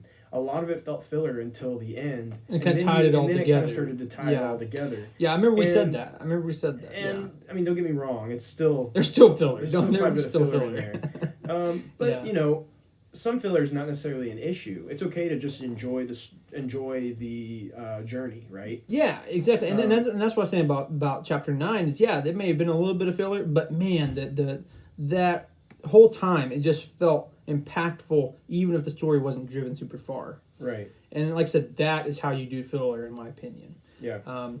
So I'm pretty much have said what I want to say for the impressions. Yeah. Part. Let's get into the spoilers. So, if you have not watched Season 2, Episode 2, or Chapter 10, there's spoilers now. You Full have spoilers. been warned. You have been warned. We are going into spoilers. We will not apologize. You shall not pass. Anyway, so let's go ahead and Andrew, I did the last one. Do you want to go ahead and give the kind of like short summary of what happened in this episode? I can give you a short summary. Basically, it really. I mean, there's not a lot to this one. To be honest summary. With you. The Mandalorian needs to find more other Mandalorians to get Baby Yoda where he needs to go, and so basically he the one woman on Tatooine, that's again I don't Peely remember or her name. Pelly, something like that. She basically goes. She's got this. I need to figure out what that alien's name is. She has a acquaintance essentially. Let's see if I can find that real quick. 1 second. Yeah. We're very well prepared for this episode. One second. You'll have to forgive us. Like I said, we had just watched this, and then we set up for this, and then started this. So we're not as in depth on this episode as we would be for, like Chapter 9, because we've been able to watch it like 4 times now. I'm not getting the name. Well, I know it has a name. What's that? Do you know what the name of the alien species is? Not off the top of my head. Okay. Well, we might have to get that later. I'm going to call her Frog Lady for the moment. Pretty much, yeah. Frog Lady basically has these little eggs. It's her little babies, and they have to be taken to this planet that has where her husband is, and basically they're going to go live on this planet. It's the only place they can really actually live on that is for their species. And so this is like the last of their kind or whatever, so they've got to get on there and be able to live their days out there.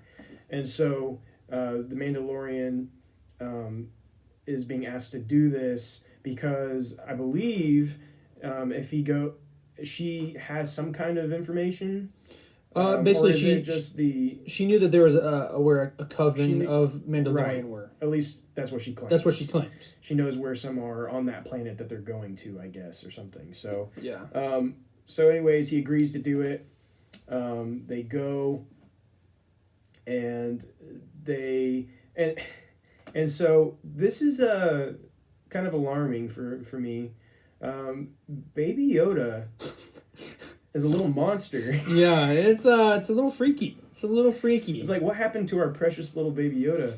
Making him out to be a little bit of a villain here. Yeah, you Baby know? Yoda basically desires these eggs so much that he continues to try to get into the little container that they're in and eat them, and he does it multiple times.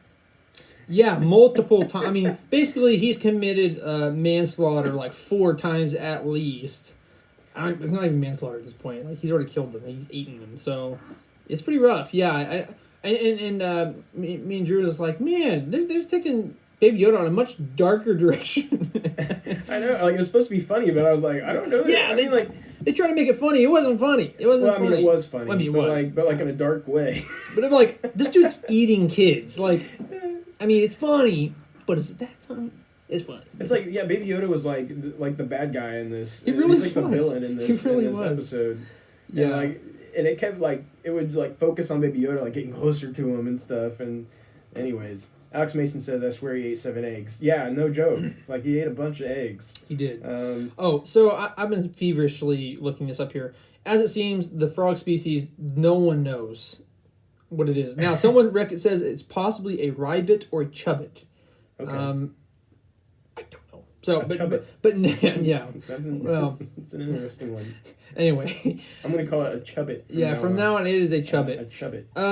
But nobody knows. So we're not too bad off here. Alex Mason says, what if he is the evil clone of Yoda? It all started with eating those eggs. I know now. It's the eggs. Yeah. It was rough. I was very uncomfortable watching that. Anyways, they're going along. We actually end up getting some. Oh wait, hold on. Hmm. Yes. No, never mind. I don't think that we know what that species is called, right? Well, apparently not. Apparently not. I mean, nobody knows. Yeah. I thought I read something that said the name, but it's not. So anyways, they're going to a moon called Trask, right? Mm-hmm. And I've actually heard the name Trask before, but I don't think it was necessarily... I think it's just been in other things in Star Wars. I don't necessarily know that this is a callback to a planet that's ever existed in Star Wars, but I have heard Trask many times in Star Wars. Yeah. But anyways, he's going, and we get some X-Wings that fly up. Yeah, which is cool. Which is very cool, of course. We get Dave Filoni back in a ship, and then we have another actor. Well, come on, that's secrets. We're going to get through the summary first, and then we'll go back to the secrets. I mean... Come on, how dare you? You're ruining the flow, dude. Come on. I'm just kidding. I don't think it really matters because we're already in the story, so we might as well just say whatever, might as well. So he goes and they start interrogating him, and he basically he does the "May the Force be with you," which is cool to hear him say. Yeah, and exactly. Of course, he says that because he knows this is the New Republic, and they of course they have a lot of faith in the Jedi because of Luke Skywalker, and so it's just kind of a neat little thing there. And anyways, he's going along. They end up trying to shoot him down because of what he did in the first season. I believe it was chapter 5, if I'm not mistaken. I don't remember which chapter it was. I think it was 5. But it was the one where he had to go with all those other bounty hunters to go into that New Republic ship, and they're trying to break out the ugly Twi'lek girl's ugly Twi'lek brother, and ugly evil Twi'lek brother. And anyway. And so that's what they were kind of catching him on. Is like, wait a second, have you ever been upon the hull of XYZ ship? And he's like, he just barrels out of there. He just drops the ship, which was pretty cool. So he drops it. It's just going down, and then he shoots back up. It was really awesome. So good. Yeah. And he lands on this planet. It's like a snow planet. I guess we were wrong about we thought maybe speculated it could be Elam. Yeah, but clearly we're wrong, of course, because we can't get so anything horrible. right. But, and so they're hiding on this. They're kind of like they're crash landed. They can't really go anywhere. Mm-hmm. And basically Baby Yoda's still trying to eat the eggs. And the whole time he's eating the egg. Yeah, I mean that's the whole time. Yeah, just a demented little child. Just a sick little something or other. But and like I feel like Baby Yoda understands what's going on enough to not. You think he wouldn't do this? Well, I mean, because later on he's like trying to almost talk to Din Djarin. Mm-hmm. So I'm like, he knows what's going on. He knows what's going on. He knows just doesn't care. He's a little monster. Evil. He's evil. And so he's going on, and the frog lady goes and decides to take a nice little bath in like this sauna. Yeah. Oh yeah, that was interesting to say the least. I thought I was going to be seeing something I didn't want to see. And so basically, Baby Yoda finds some more eggs. These are even larger eggs. And finds the little spider in there, eats the spider. Naturally. Which, hopefully it's not poisonous. I don't know. Like why he eats everything he gets his hands on. Yeah. I mean, and then a bunch of spiders start coming out. Then Big Mama Spider shows up. And then they're in big trouble. The spiders start to chase them. Of course, the frog lady's like in the sauna and she don't know what to do because she doesn't have a robe on. And so then she just like sticks out her tongue Yoshi style and like grabs it and so it's been great. And awesome. so they all run back to the ship and all of those spiders like are coming inside. They get into the cockpit and they're like trying to close the door and they're all coming through. And of course like one lands on Baby Yoda's head. On Baby Yoda's head. And like one like crawling up a side. They're basically all over Baby Yoda. Yeah. And I'll say this, something very interesting happens is that all of a sudden, when this whole time, Din is trying to close the whole door and, he's fighting him off. And all of a sudden, you think Baby Yoda's either going to go berserk mode with the Force, which I think that should have happened. But anyway, at any rate, all of a sudden, like, blaster bolts that sound different from Din's go and, like, just crazy accurately, perfectly hits all these spiders. And come to find out, it's the Chubbit. it's the frog. And I didn't say this to you yet, but as I'm thinking about it, I feel like there's something there. Where did she get the pistol, and how is she so accurate with it? Yeah, I think there's more something there. I think there's more to Frog Lady Chubbit. Chubbit to you. Anyway, there's something there. There. But what's funny is like this, we got some. Oh, Kelby, go ahead. Read Kelby says best part is with the subtitles. It says frog speaks front language, or probably frog language. That was great. We didn't have subtitles on, yeah. But that would have been good to see. Funny. And he said, I think that pretty much confirms for us that there is no name for it. Yeah, because they don't even say it in the official Disney subtitles. I mean. Yeah. And then he says basically the writers are like, I'm not going to waste any time naming the species or language. Right. Looks like Alex Mason said something too. Oh, I'm sorry. Oh, he said glad it wasn't 3D. What? No, I think he said something before that. I'm trying to scroll up. I know, we're getting like from here. I keep upping. He says, so this episode honestly made my skin crawl. Yes, I have terrible arachnophobia, so I absolutely feel you on that. That's funny. It didn't really bother me, but I understand that to some people that could be pretty horrifying. Yeah. Alyssa, so this isn't. This is not Alyssa. This is anytime you see Alyssa commenting on anything Star Wars, you know it's actually Austin. It's the lore master Austin.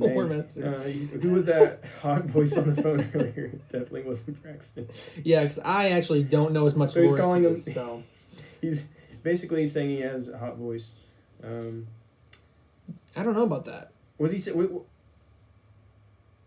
I think honestly. Is he saying you do have a hot voice? I think I'm just gonna say that's true. Or is he saying that? Or is he calling himself saying that he? Yeah, because I heard someone on the phone. I thought that was Aunt Robin earlier, but. What? I said he's on the phone. I just thought I heard Aunt Robin over there. Anyway, sorry, that's a inside joke for our family. Anyway. But anyway, at any rate, yeah. So thank you for the compliment. I'm just gonna say that you had a very hot voice. Okay. That's what it is. Whatever. Anyway, you're ruining the podcast. Also. Trying to sabotage us.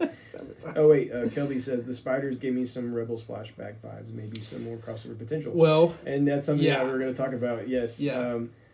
That definitely has some Rebel flashback vibes there, for sure. Yeah. And so, anyways, what I've been trying to get to, and we keep getting sidetracked by Alyssa / Austin. The whatever. frog jumped. The frog's like on Yoda's head, or Baby Yoda's head, and we're like, use the Force. Yeah, like what are you doing? Like, do something. Force choke the Cara Dune. What Yeah. you can't just. This thing's like actually threatening your life. You can't just use the Force And a little bit. it's Like just like trying to like reach up there. And you just massacred 7 children. You can't just use the Force a little bit for Pete's sake? You yeah, know? the only time I think, I could be wrong, but the only time I remember seeing Baby Yoda use the Force in this episode, which is actually the first time this season. Is that right? I think the first time this season. Yeah, I haven't seen an episode.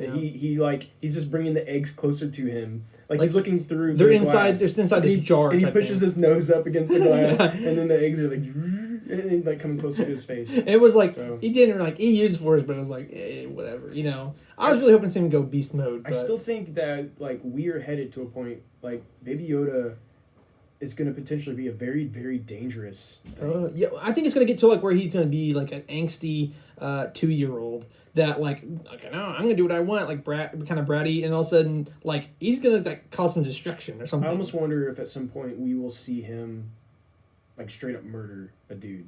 Ooh, And like something happens and like he just like snaps his neck Like and just snaps falls his neck over or something. Or Oh. well, we saw him do the Force choke. Well, you forced But- Kara, yeah. But I think at some sorry guys, I'm like it's sticking my hand right in the faces. Hello there.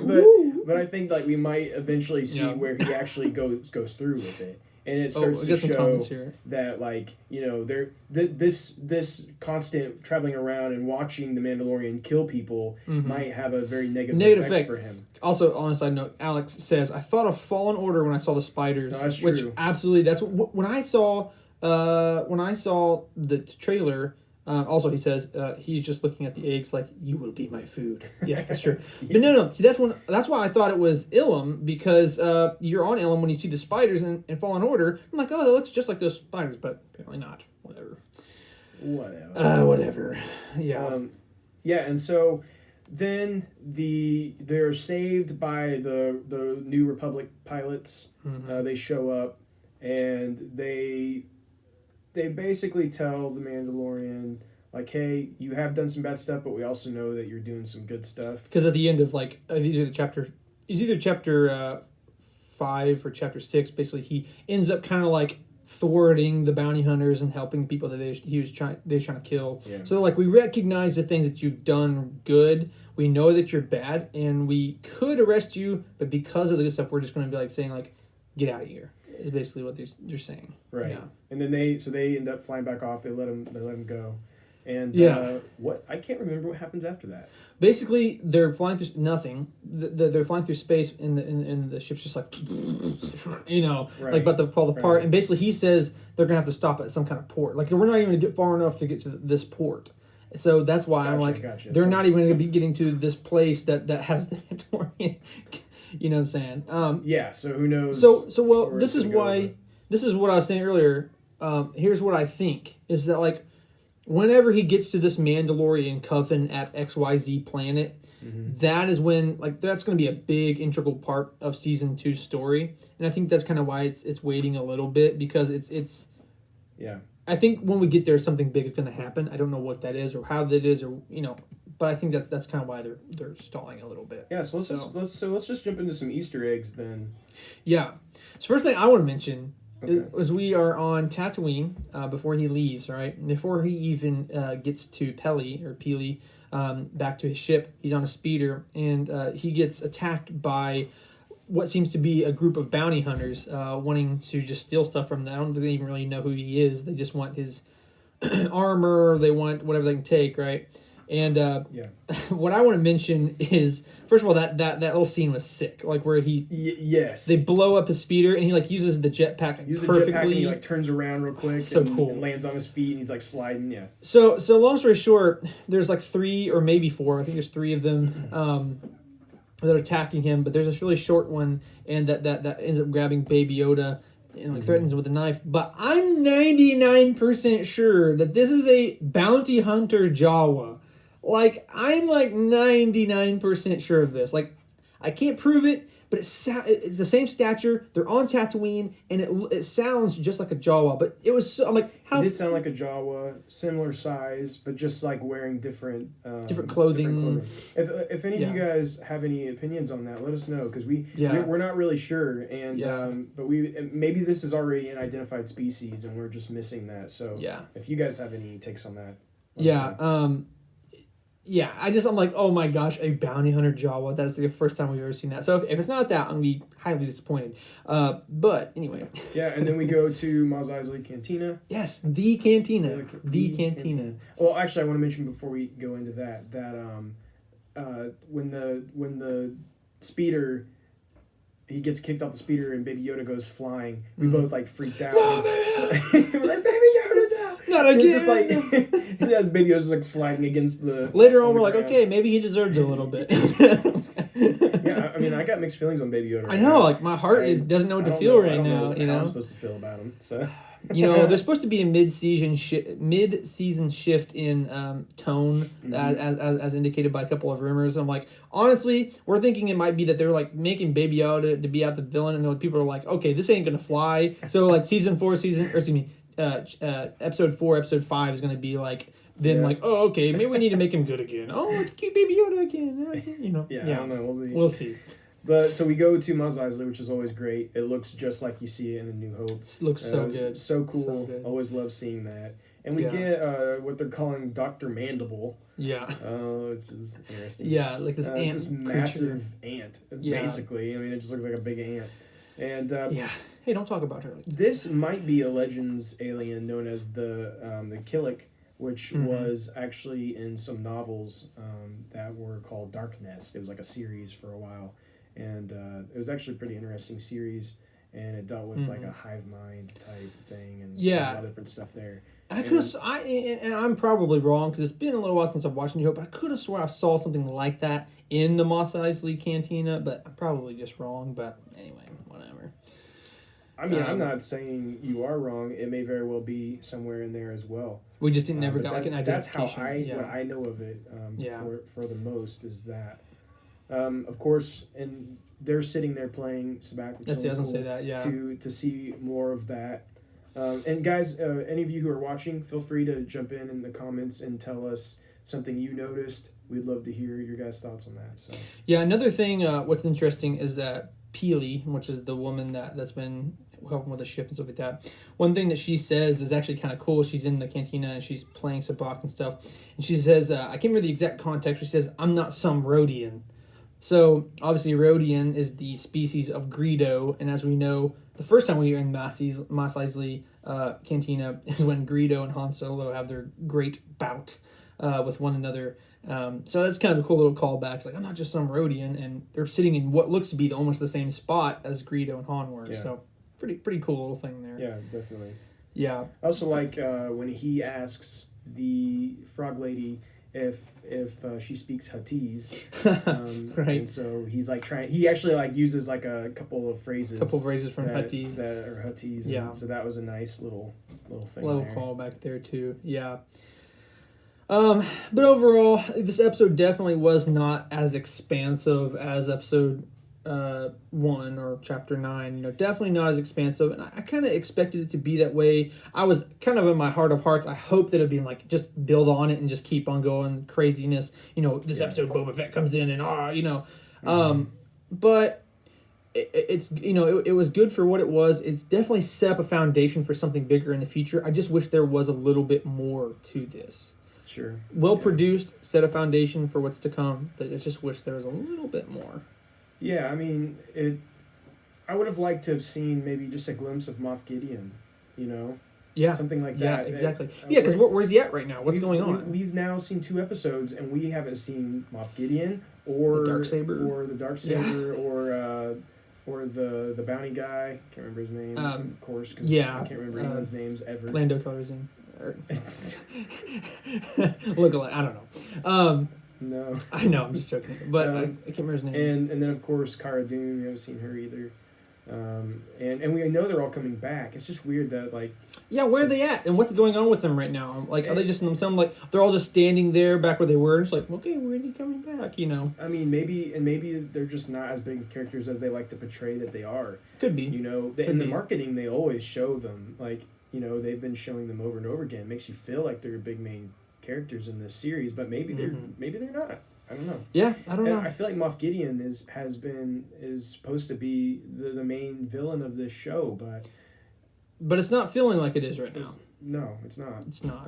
But I mean, we know he's going to show up eventually. So. Oh, of course they can't just drop that. You know what I'm saying? Right, so. right. And so, but going back to the Easter eggs, of course we have the spiders like Kelby Smith here mentioned, talking about. I believe they're called the Krykna, and they were in Star Wars Rebels, referred to as crawlers in Star Wars Rebels, and that was in the season 2 episode, The Mystery of Chopper Base. And something else about this is their design is based off of an unused design from The Empire Strikes Back. And that's kind of where that comes from. And so, again, just a cool thing. I love that Star Wars, they draw up all these pictures. They don't use all of it, but they go back. And it's like a database. Right. Yeah. They take from these drawings that they didn't use, and they're like, okay, well, let's use this here instead. And I love that about Star Wars. Absolutely. Me too. It's really cool that they do that. Yeah. And something that one of my favorite things about this, and I did not know, I couldn't tell at all until after the episode was over. But the Frog Lady is voiced by D. Bradley Baker. Yeah, I did not know that. I did not know that. And that is just hilarious to me. So, those of you who may not be familiar with D. Bradley Baker, he is a very iconic voice actor that you may not know who he is. First of all, in the Clone Wars, in the series, he voiced every clone, every single one of them, all the different inflections and tonal differences. It was him. Also, he does every single like monster noise sound effect that they may need. Anything and everything that they needed him to do that was outside of just like, oh, voice this character, that was him. And so it is kind of iconic, or well, maybe more ironic, I guess is the right word, that he would voice some kind of like non-human, like frog-like, you know, not necessarily a monster. That's kind of a, you know, not the right words, but something that's kind of more animal-like and doesn't speak, you know, English or whatever, you know, a common tongue or whatever they call it in Star Wars. So it was very interesting. We got another call here. Hold on. Actually, I hope you guys can hear this on the live stream. You may or not be able to. He's calling. I'm assuming Austin again. No. Oh, okay. There's someone else. Hello? Alex Mason, how you doing? Oh! How are you? I'm good. You're live on Jedi Eternal right now. You probably already knew that. What's up, guys? What's up, dude?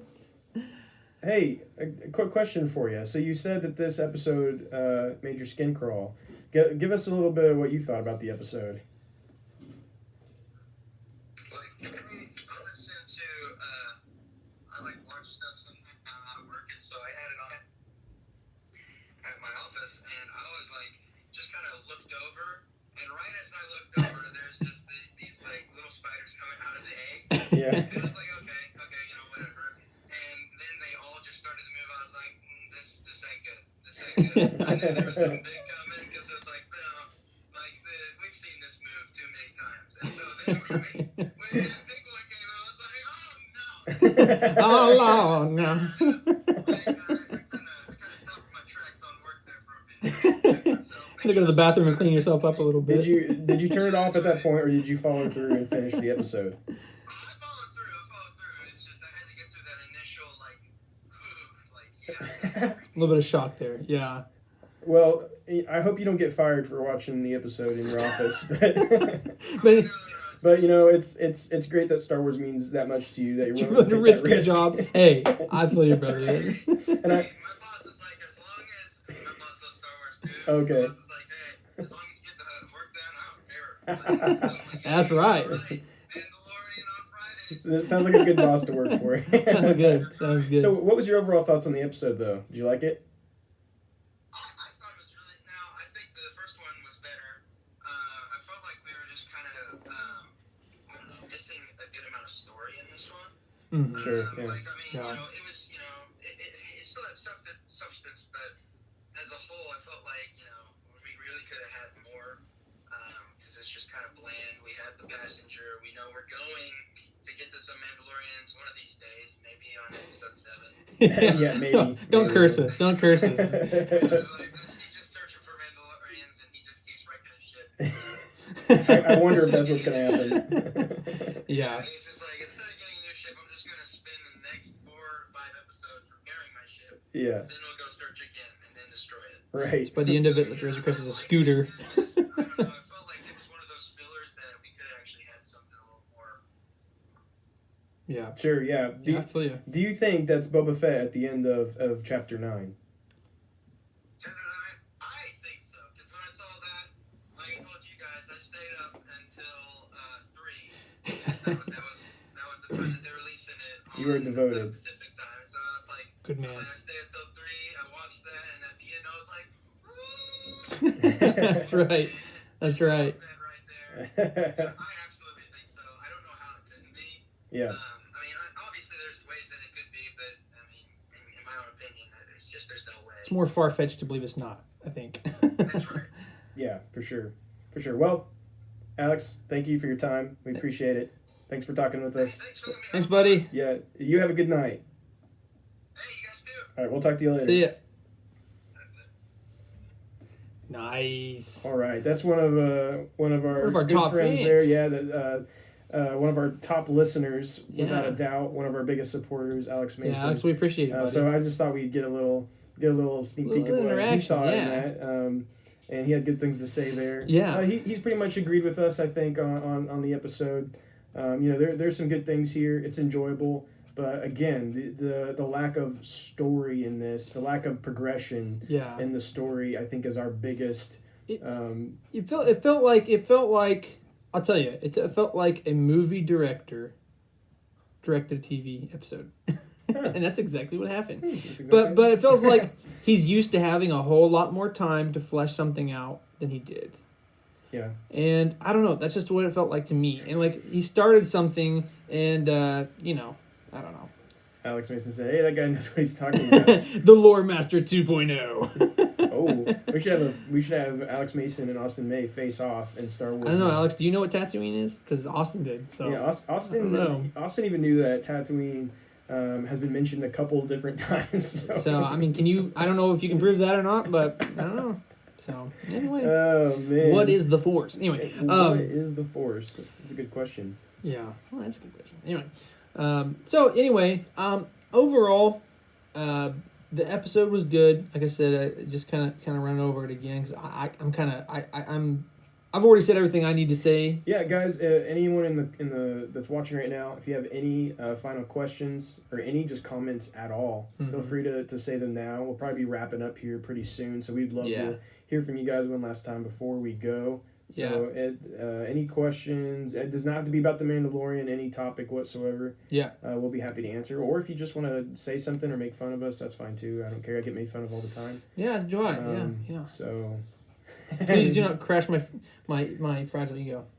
Did you see What is Alex it? Mason's comment there? Oh, tattooing. Tatooine?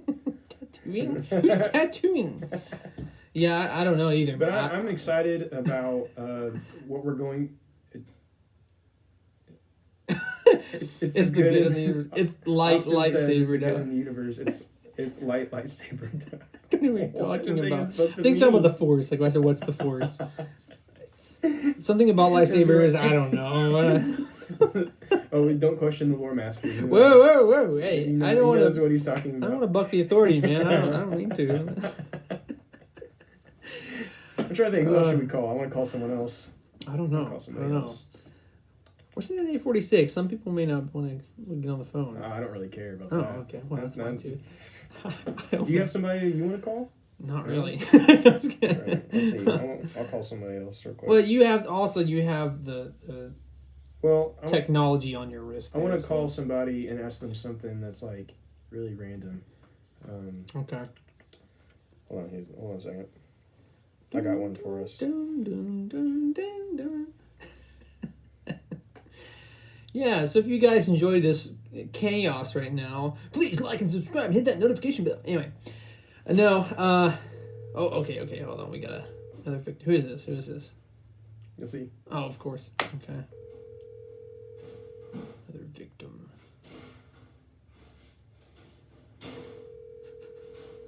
Maybe.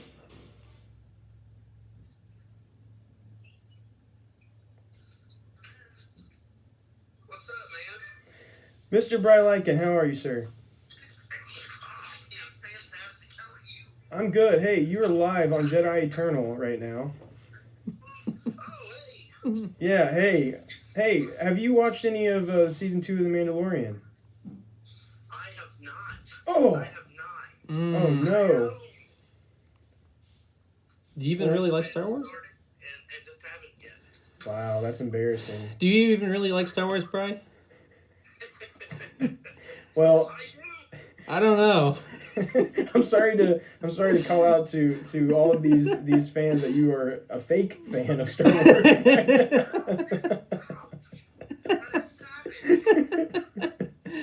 We'll pray for you, man. We'll pray Yeah. for you. Well, we were going to ask you a question about Mandalorian Season 2, but I guess we can't do that. So, Alex Mason says you're not a true Star Wars fan and to hang up on you. So, Yeah. Oh. So you listen. I have to follow after what our listeners say because they're so good to us. So I'm gonna have to hang up on you. But thank you for your time and hope you have a good night. Hope to see you soon. Hey, thanks. Bye. Bye. Get out of here. That Fake didn't work fan. out for us at all. Yeah, that was horrible. That was horrible. What was your? That's your idea. That was horrible. That was the worst idea I've had yet. Yeah. All right, well, guys, I think that we're gonna wrap it up here. Yeah, I think we're at over 2 hours right now, but we've had a good time. We've had fun. We had a good time. Yeah, Alex Mason says definitely not lore master material. That's for sure. He probably doesn't even know what tattooing is. I expected more from him. To be honest, I thought he probably had watched it, but no. That's sad. That's really sad, honestly. Austin says I'm a true fan. I have a Rogue One shirt. So. Whoa! Well, you have a Last Jedi shirt? That's the real question. So anyway. He said that movie was terrible. Whoa! That was a good movie. Rogue One was a good movie. Okay. Your lore master status has been revoked. I'm sorry. Turn in your card, sir. Yeah, I don't know what he's on there. Guys, thank you so much for joining in with us. Yeah, it's been a blast. We've had a lot of fun. Yeah. We're going to do more of these. Every once in a while, we'll do some extra long just episodes for you guys, and you guys can jump in and talk with us. We enjoy it. We enjoy talking Star Wars, and we enjoy also communicating with you guys. Yeah. And we'll definitely do more of this. When this is done, feel free to share the video with your friends. Share it on. We would post absolutely. it on there. The more views for it, the better for us. We were just trying to get out there, get people to see our passion for Star Wars, so they can share that with us, and we can all have a good time. So yeah, absolutely. Well, guys, again, we just can't say enough how much we appreciate you guys interacting with us and stuff like that, because this has just started out as us just two nerd best friends since childhood that just like Star Wars, and we talked about it enough. We thought, well, might as well talk about it and record it. So yeah, and actually, I'm going to say one other thing. I'm sorry. And what's just kidding. What's great is the amount of people that we have met just since doing this. Yes, absolutely. The amount of people that have supported us, that have shared our posts and listened to us and commented on things, and there's so many nice things that they don't have to do. And precisely. So, we really appreciate all of that. And a shout out to all of our UK friends out there. We know a lot of you couldn't probably participate tonight.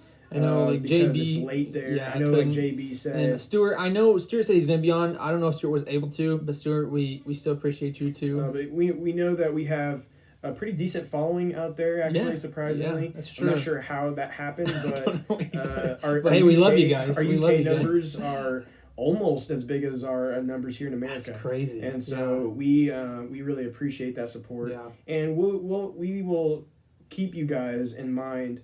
We'll try to do some of these on Saturdays at an earlier time so that you guys can be a part of those. But unfortunately, with just our lives, sometimes we have to do them in this time period. Yeah. But we'll try to swap back and forth. But But yeah, it's just, again, thank you guys so much for your support. Yeah, and like I said, we wanted to make this this is fun, just me and him talking about it. I figured if anybody wants to listen, great. Maybe you'll gain a little bit of Star Wars knowledge that you didn't have before, or you just like hearing someone talk about Star Wars. Because sometimes, I like listening to podcasts about stuff that I like just because I like hearing about what I like. You know what I'm saying? Maybe you guys know just as much or maybe even more as us, and you're just like thinking sometimes like, oh my gosh, how do they not know that? But if that's the case, we really appreciate those of you who listen and bear with us. But we really wanted to make a community of people who are like-minded, who love Star Wars, and just love to talk to one another. And we're starting to get there.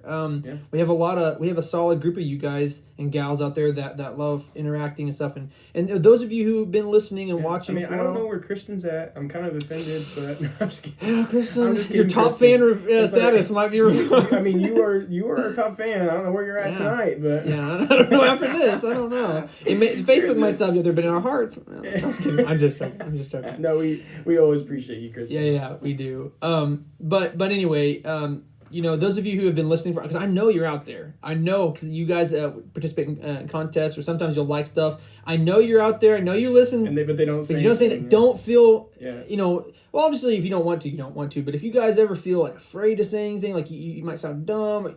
Don't ever worry about that. We want to hear from you. Like I said, this is about us just having fun, talking about Star Wars, and making a community. So that's kind of what I want to end on tonight. We're so excited to have each and every one of you as listeners. If you're watching this for the first time, listening to this for the first time, please like, share, follow us on so many different things.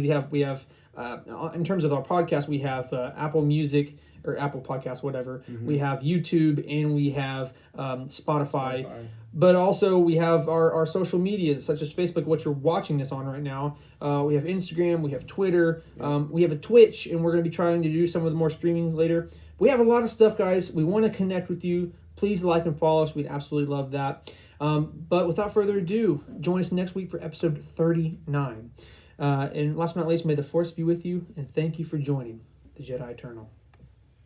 We'll see you later.